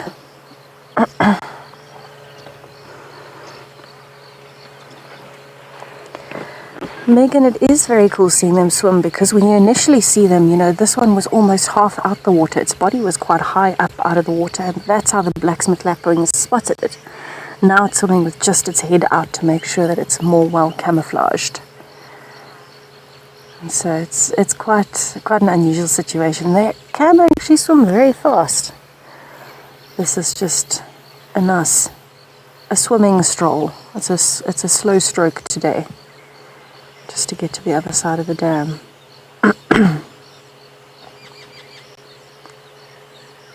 Seems like the blacksmith lapwings have forgotten about it, so it might be able to get out of the bank here.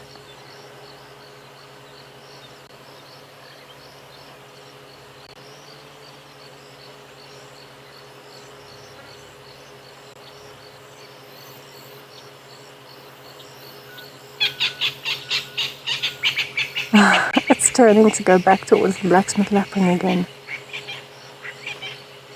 I wonder if it's just hunting on the edge, or if it just hasn't made up its mind.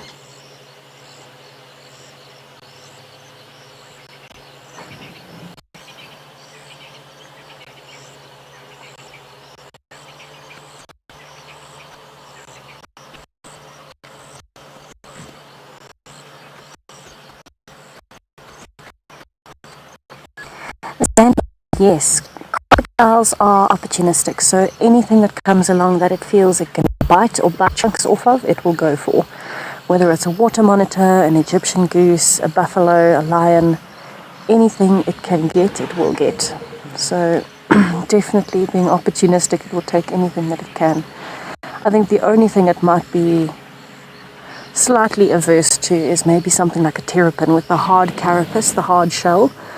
And terrapins smell and taste quite bad. I think that might deter them a bit. But everything else, very relaxed. They will take anything at all that comes along.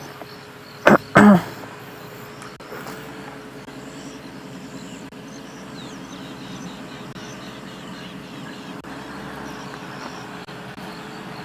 love that ripple on the water as it's moving towards the dam wall again. Probably going to get out on one of its favorite logs. This is a fairly territorial one. But for now, it looks like most of the activity has been in the water. The lions are still very relaxed. In fact, Mohawk is just having a little bit of a stretch. Really enjoying using and showing off that muscle tone as he is stretching. He's looking a lot stronger than Blondie.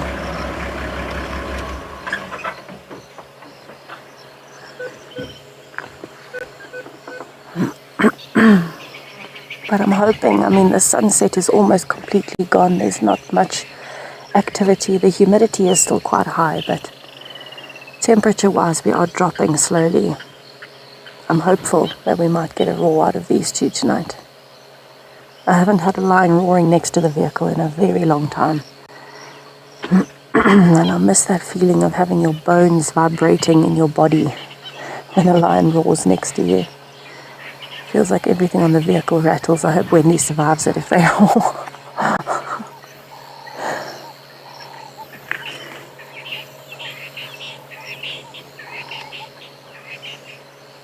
But they just look so relaxed.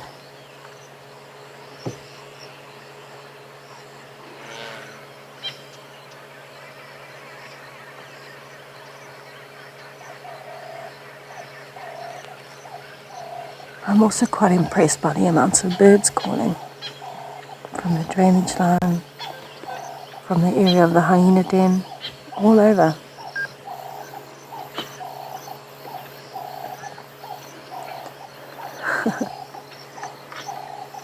Gina, I'm glad you're enjoying it. I think it is one of those beautiful scenes. I know Jonty had an elephant in the sunset earlier, so why not have some lions in the sunset too?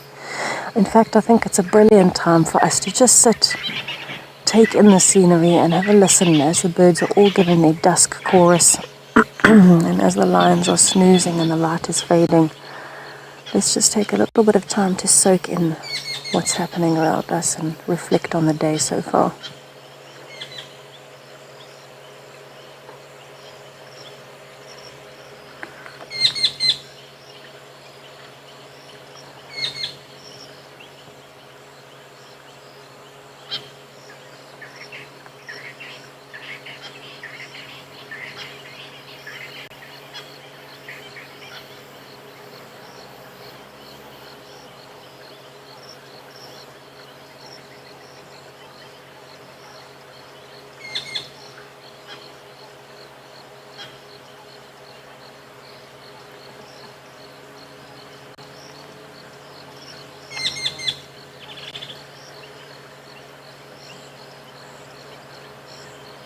How lucky are we to be seeing, oh yay, movement, to be seeing this and just soaking it in.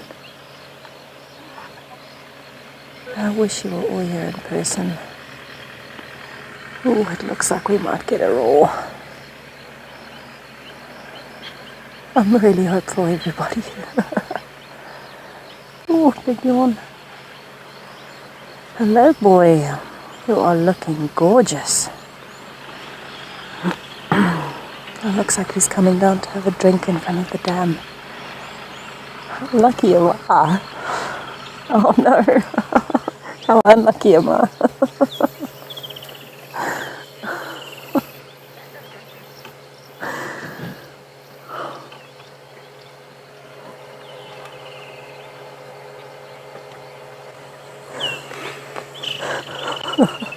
It's like we're all in hysterics on the vehicle. It smells so bad. And I'm just thinking we're so lucky we're going to get him drinking. But no, we got a bathroom break, everybody.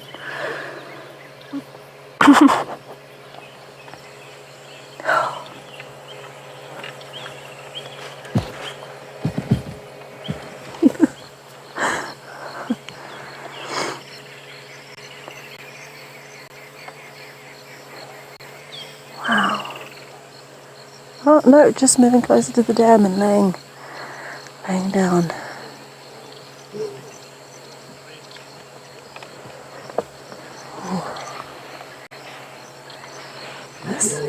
Yes, there it goes.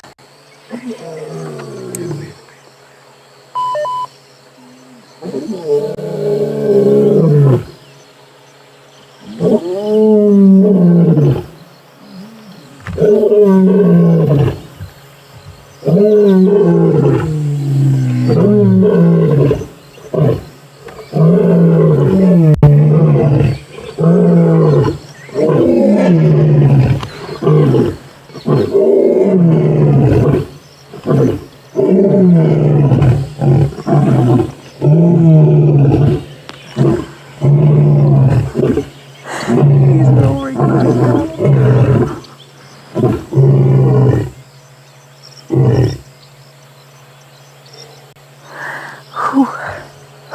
I can't believe he's roaring lying on his back. There's a first time for everything, everybody. That was it for me. I've seen a lion roar on his side, but never on his back. That was unreal. Did you feel it shaking you up a bit, Gert? That was epic. Oh my gosh. See, that's what I was waiting for all day. That was exactly it. First time in months and months that I've had a lion roaring next to the vehicle, let alone two. And it's as though nothing ever happened for Blondie. He went straight back to sleep. But you could tell from the loudness of his roars, from the intensity, that it didn't actually make a difference that he was lying on his back as opposed to pulling from his stomach while lying facing forwards. What a special moment. I'm definitely spending more time here, and hopefully Blondie might go and join Mohawk.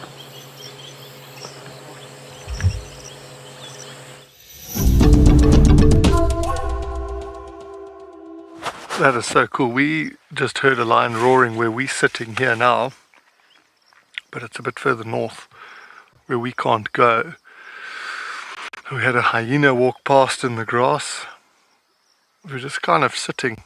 Wanted to see if we could hear this lion roar again.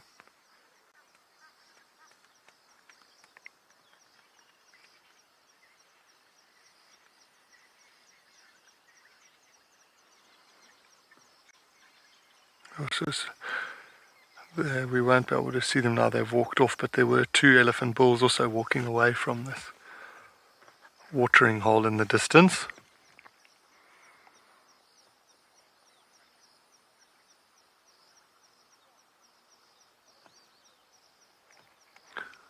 I can hear someone talking.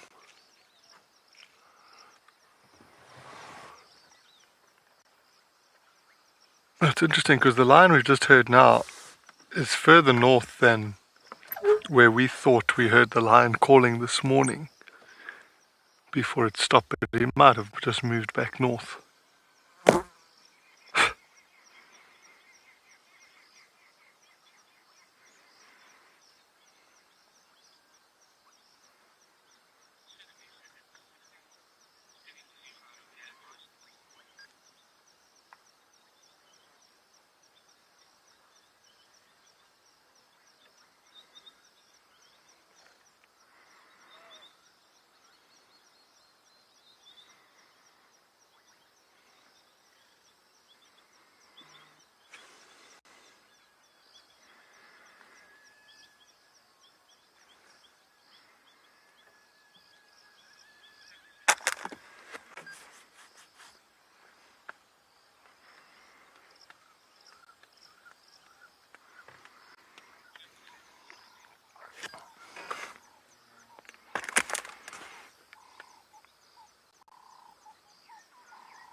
So we've just been waiting here. We're close to Sydney's dam. We heard a lion roar once, but quite a bit further north from where we are. But I think we're probably going to continue very shortly. Our plan was to go towards Gallagher Link. That's where we thought that lion was this morning, but clearly he's moved further north.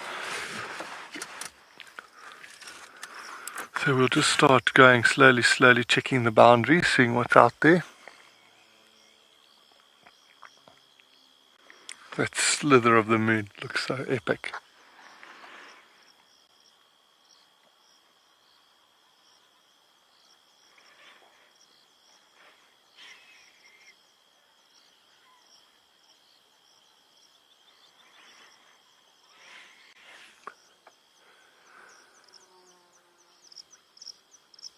It's just gone very, very still.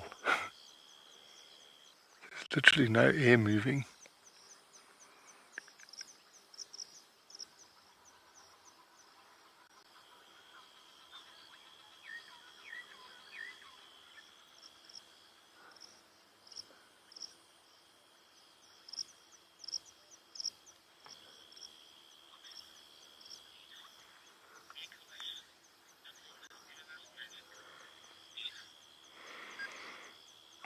I know what I'm wishing for. Okay, I think let's carry on, BK. Do you reckon we should hit Sandy Patch or go up and take Gallagher? Take Gallagher. Gallagher it is.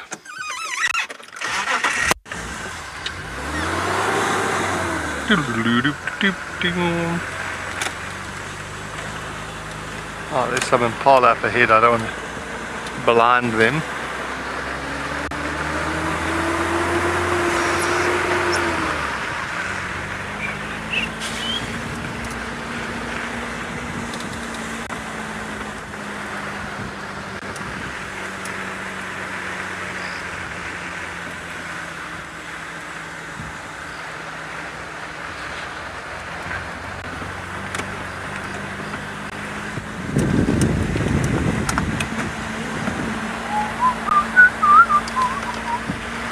Okay, let's see what we can find.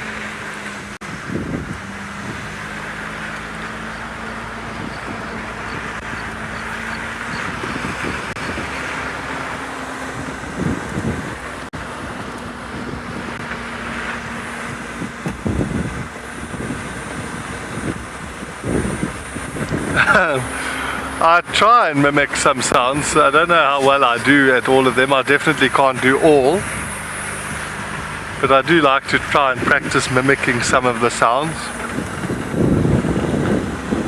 And that doesn't mean I'm not gonna go through my repertoire now.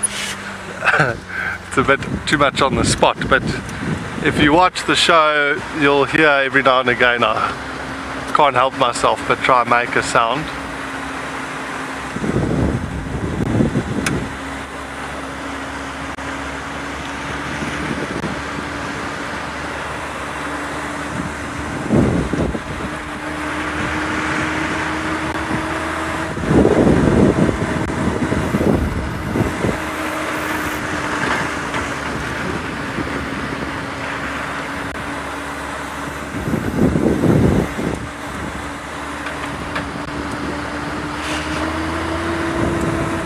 It is amazing. Some guys get so good at it. I had a friend, Leon, who could do such a good lion roar. He used to catch everybody out all the time. But talking of lions roaring, we're going to send you back to Tess, who's still with the lions. Let's see if they give us a bit of action.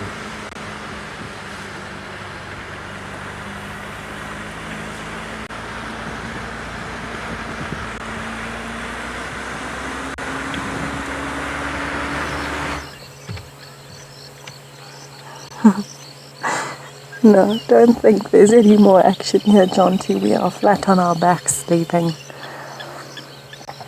But I'm hopeful, once again hopeful, that we might get some more action.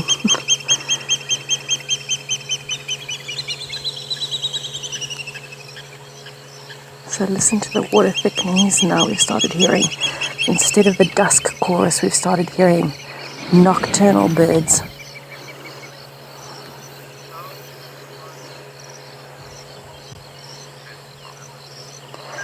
Cat lover, they really are unique, and I think we're very lucky to be able to share this with you. And speaking of, with the water thickenings, yes!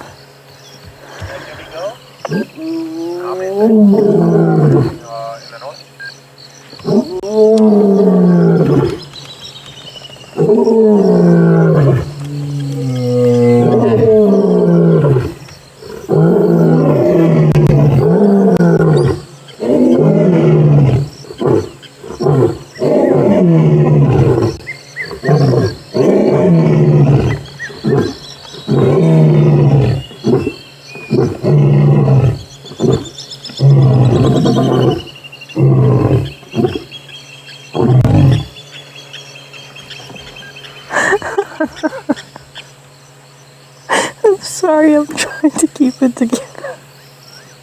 But he is too funny lying on his back roaring.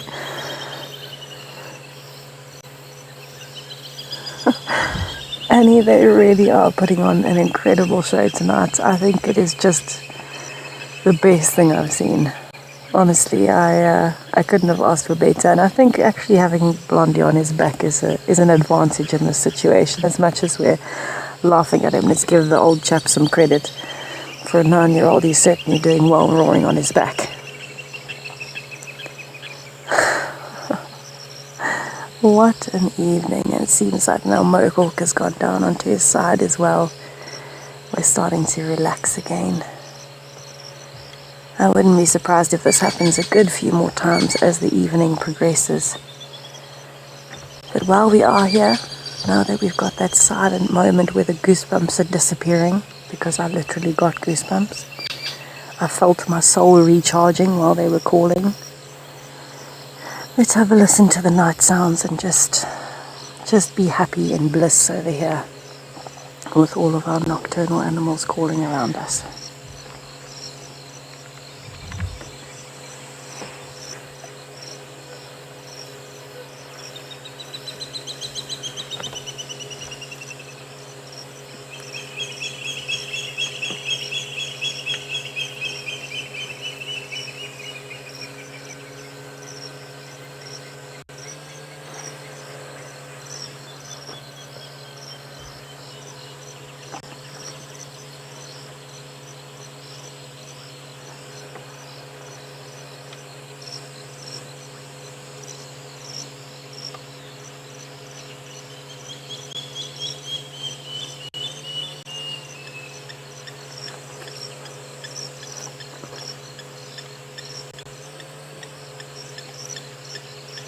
Sounds like we might get another roar.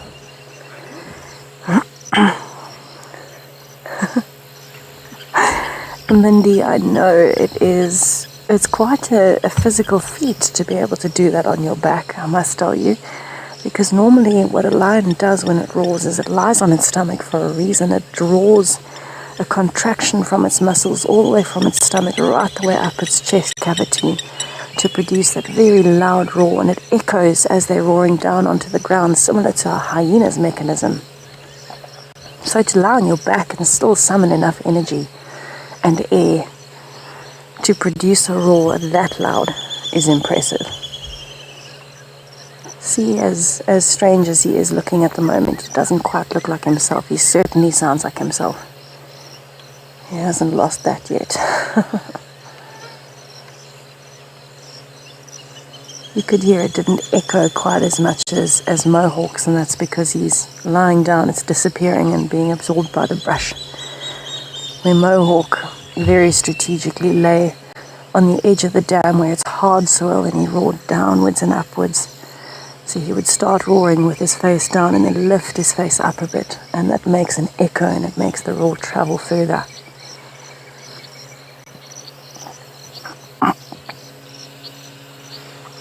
Either way, I think this is definitely what we wanted. Almost sounded like we were going to get another roar there. Mohawk made a bit of a noise as though he was initiating it again, but maybe he was just half coughing.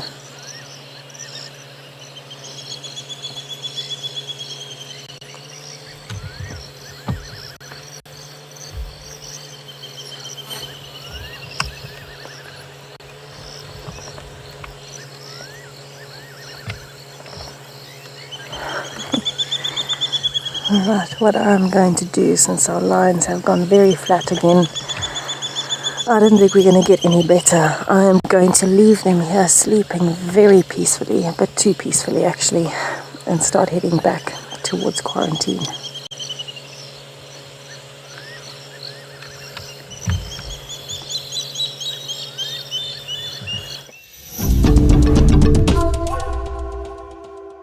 To the dip we go. We're driving Gallagher Link at the moment. Just going nice and slow, checking all these bushes, maybe for a chameleon or a bush baby or an owl. Obviously ever hopeful that might spot that white tail of a leopard as it walks along the road. A glimpse of a honey badger. And from what we were talking about earlier this afternoon, maybe a puff adder on the road. That would be super.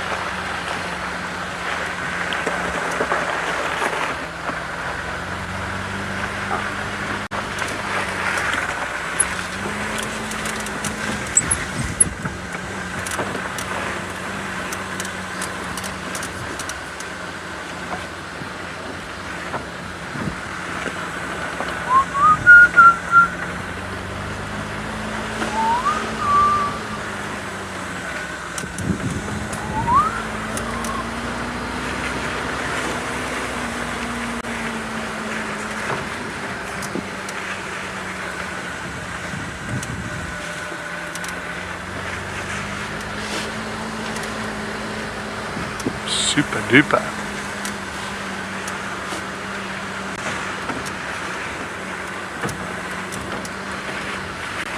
Interesting to see where those lions that Tess is with, where they're going to go tonight. What are they going to do? I've got a feeling they're going to go back south.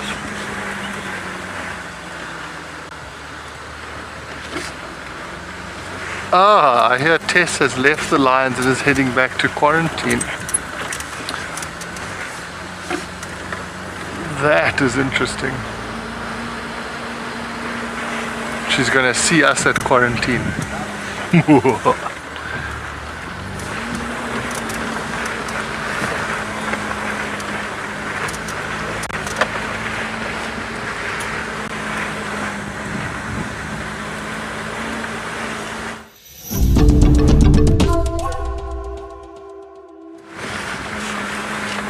So we're just turning back onto Vuyatela access. We're coming for the sort of compulsory quarantine sweep, and I believe Tess is on her way there as well. Very interesting. Male lions obviously not that exciting, roaring.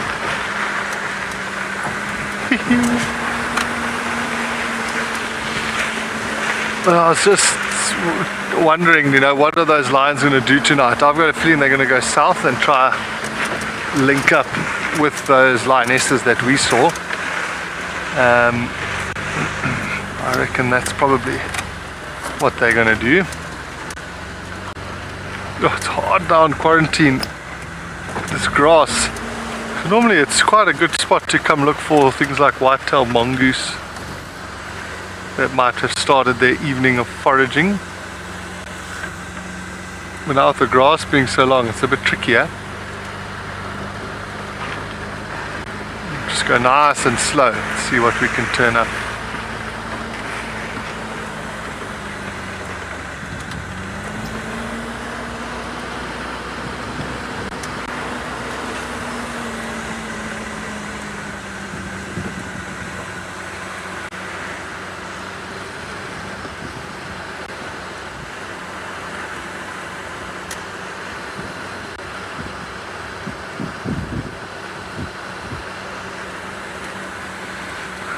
Zina, I mean, I'm not giving you this answer based on any medical knowledge, but I'm pretty sure any animal that's got joints can get arthritis.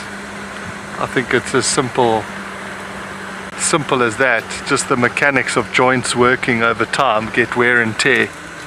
And so animals are not immune to that. So I think there's a herd of impala up ahead. Maybe we'll have a little look at them through the infrared.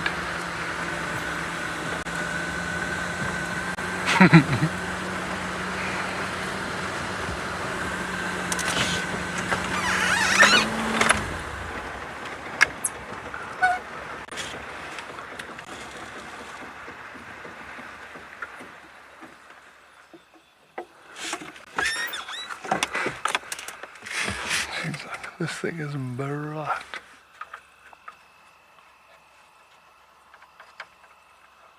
Crossing into Jima.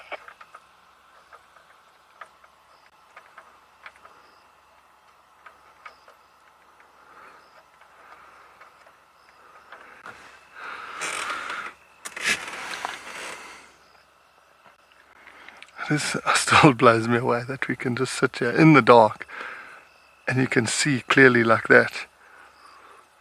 I can't wait to go and practice with my night vision monocular when I get home.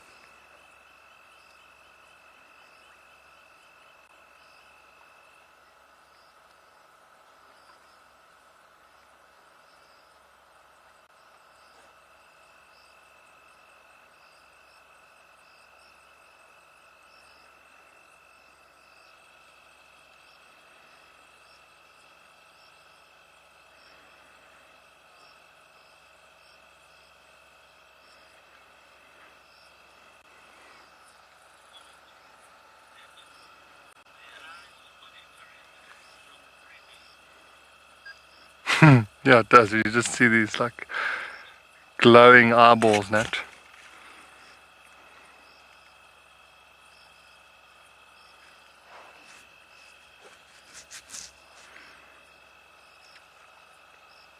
I mean, it is incredible that they're not like terrified.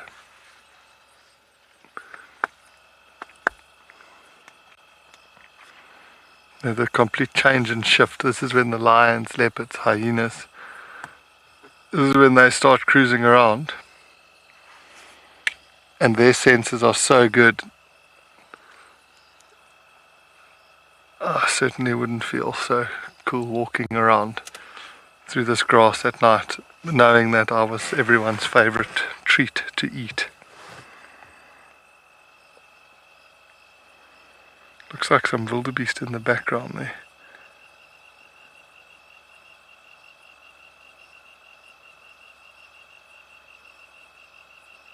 Okay, let me carry on driving.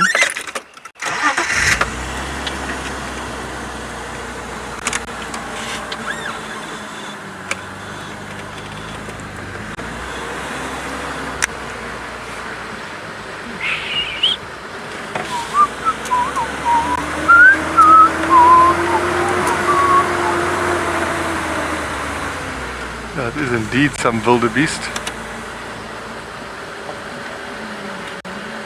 Oh, what is it? Those looked a bit different. Ah, there's a mega herd here on the left.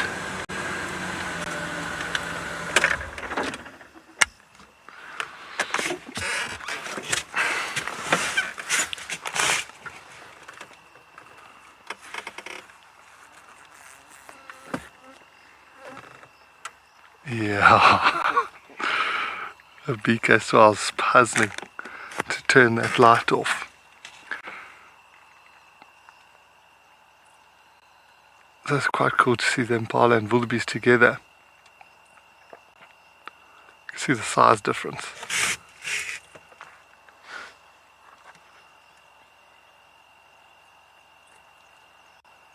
So it's quite cool. I doubt the microphone will pick it up, but you can just hear like all the tiny movements from, because to the left of us there's a lot of impala. I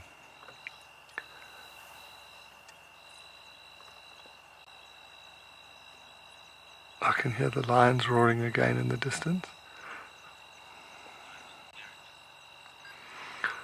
Yeah, FC was just telling me you can't. I thought it would be too faint, but you can just hear every tiny little movement every time they sort of stomp their feet. Those ones grooming each other. You can hear them chewing. Some of them are chewing cud.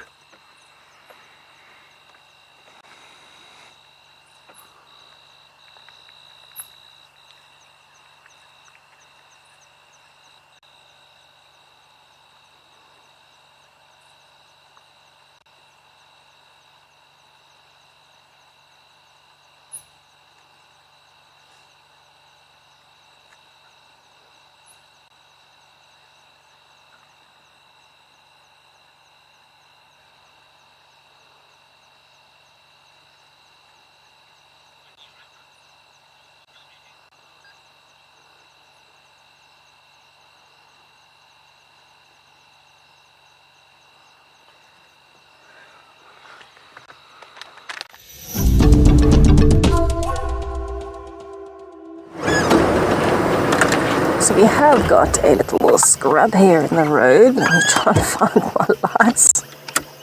There we go, I got them. And this is on Twin Dams Road, headed back towards Gari Dam, in the hopes of finding a last-minute Cara. The scrub hare does look very relaxed. We've seen quite a few scrub hares, water thickeners, those kinds of things on the roads tonight. It's a beautiful, clear evening.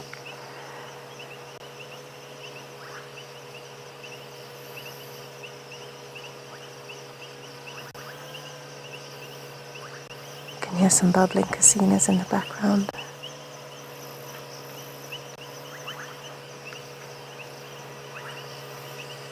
It's just a nice tranquil place to sit and watch. I'd love to see if the scrub hare decides to hop off towards the greenery and feed, or if it's just happy at the center island there.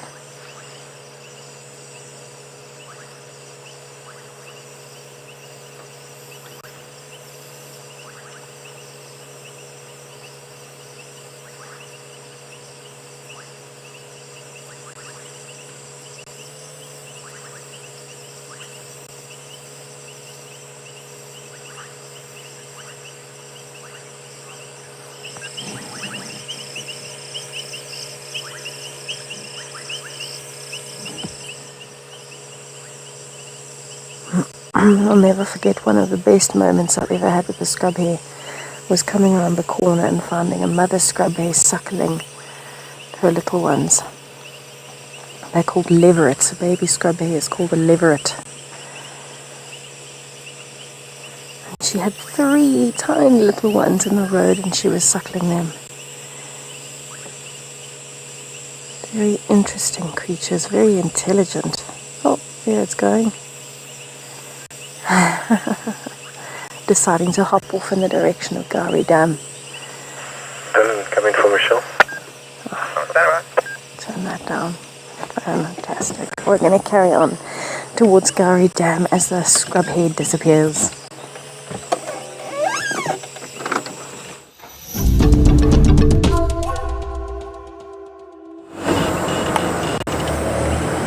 Right, our bumble continues. So many creatures out tonight and so many insects. It makes me very happy to know that there are so many insects around now. We've seen a lot more moth species today in particular. A lot more butterfly species, some mantises. Even I saw a thread bug earlier, that was pretty cool. I haven't seen one of those in a while. It was actually on my vehicle while I was sitting with Blondie and Mohawk, but then I forgot about it. Got excited when they started roaring.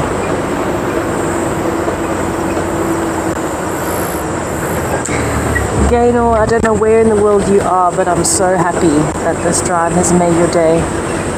It is so wonderful to hear that people around the world are being affected by this, you know. It makes anything worth it. Anything and everything. Absolutely fantastic way to spend your day.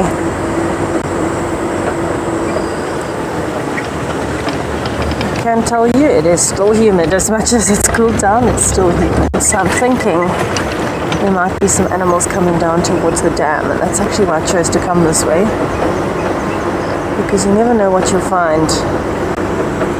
I know I haven't done a bird call today. I didn't do one this morning with the dam cam, and I didn't do one this afternoon, but it was such a predator and action filled day that I will have to do them tomorrow. We will think of some very good ones, myself and Chanty, and hopefully then we'll be able to stump you on a few. That's the plan. Maybe him and I can each do one to make up for today.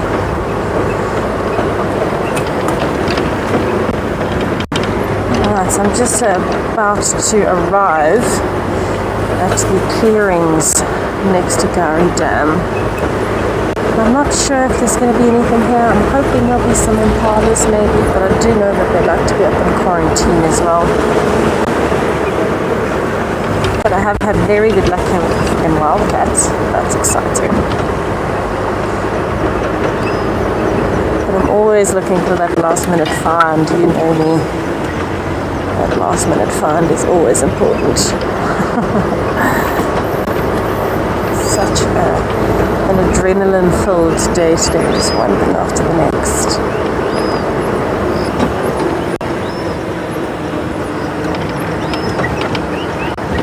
Alright, let's see what I can find you. This is properly last minute.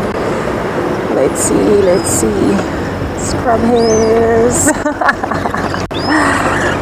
Down in the ditch. Maybe you'll just be seeing me tonight. That's okay. We've had so much stuff today. Alright, let me stop here. I can properly say goodbye to everybody. Turn off my lights. And just thank you all so much for joining us today. It's been an absolutely pleasurable drive. We've loved having you with us. I think you all brought the good luck. Never mind Jonty and BK bringing it. I think you brought it for us. And we're really looking forward to tomorrow morning. So please, if you can, come out and join us. We'll be here and hopefully we get half as much action as we did today. And it'll be an absolute bonus. Good night, everybody.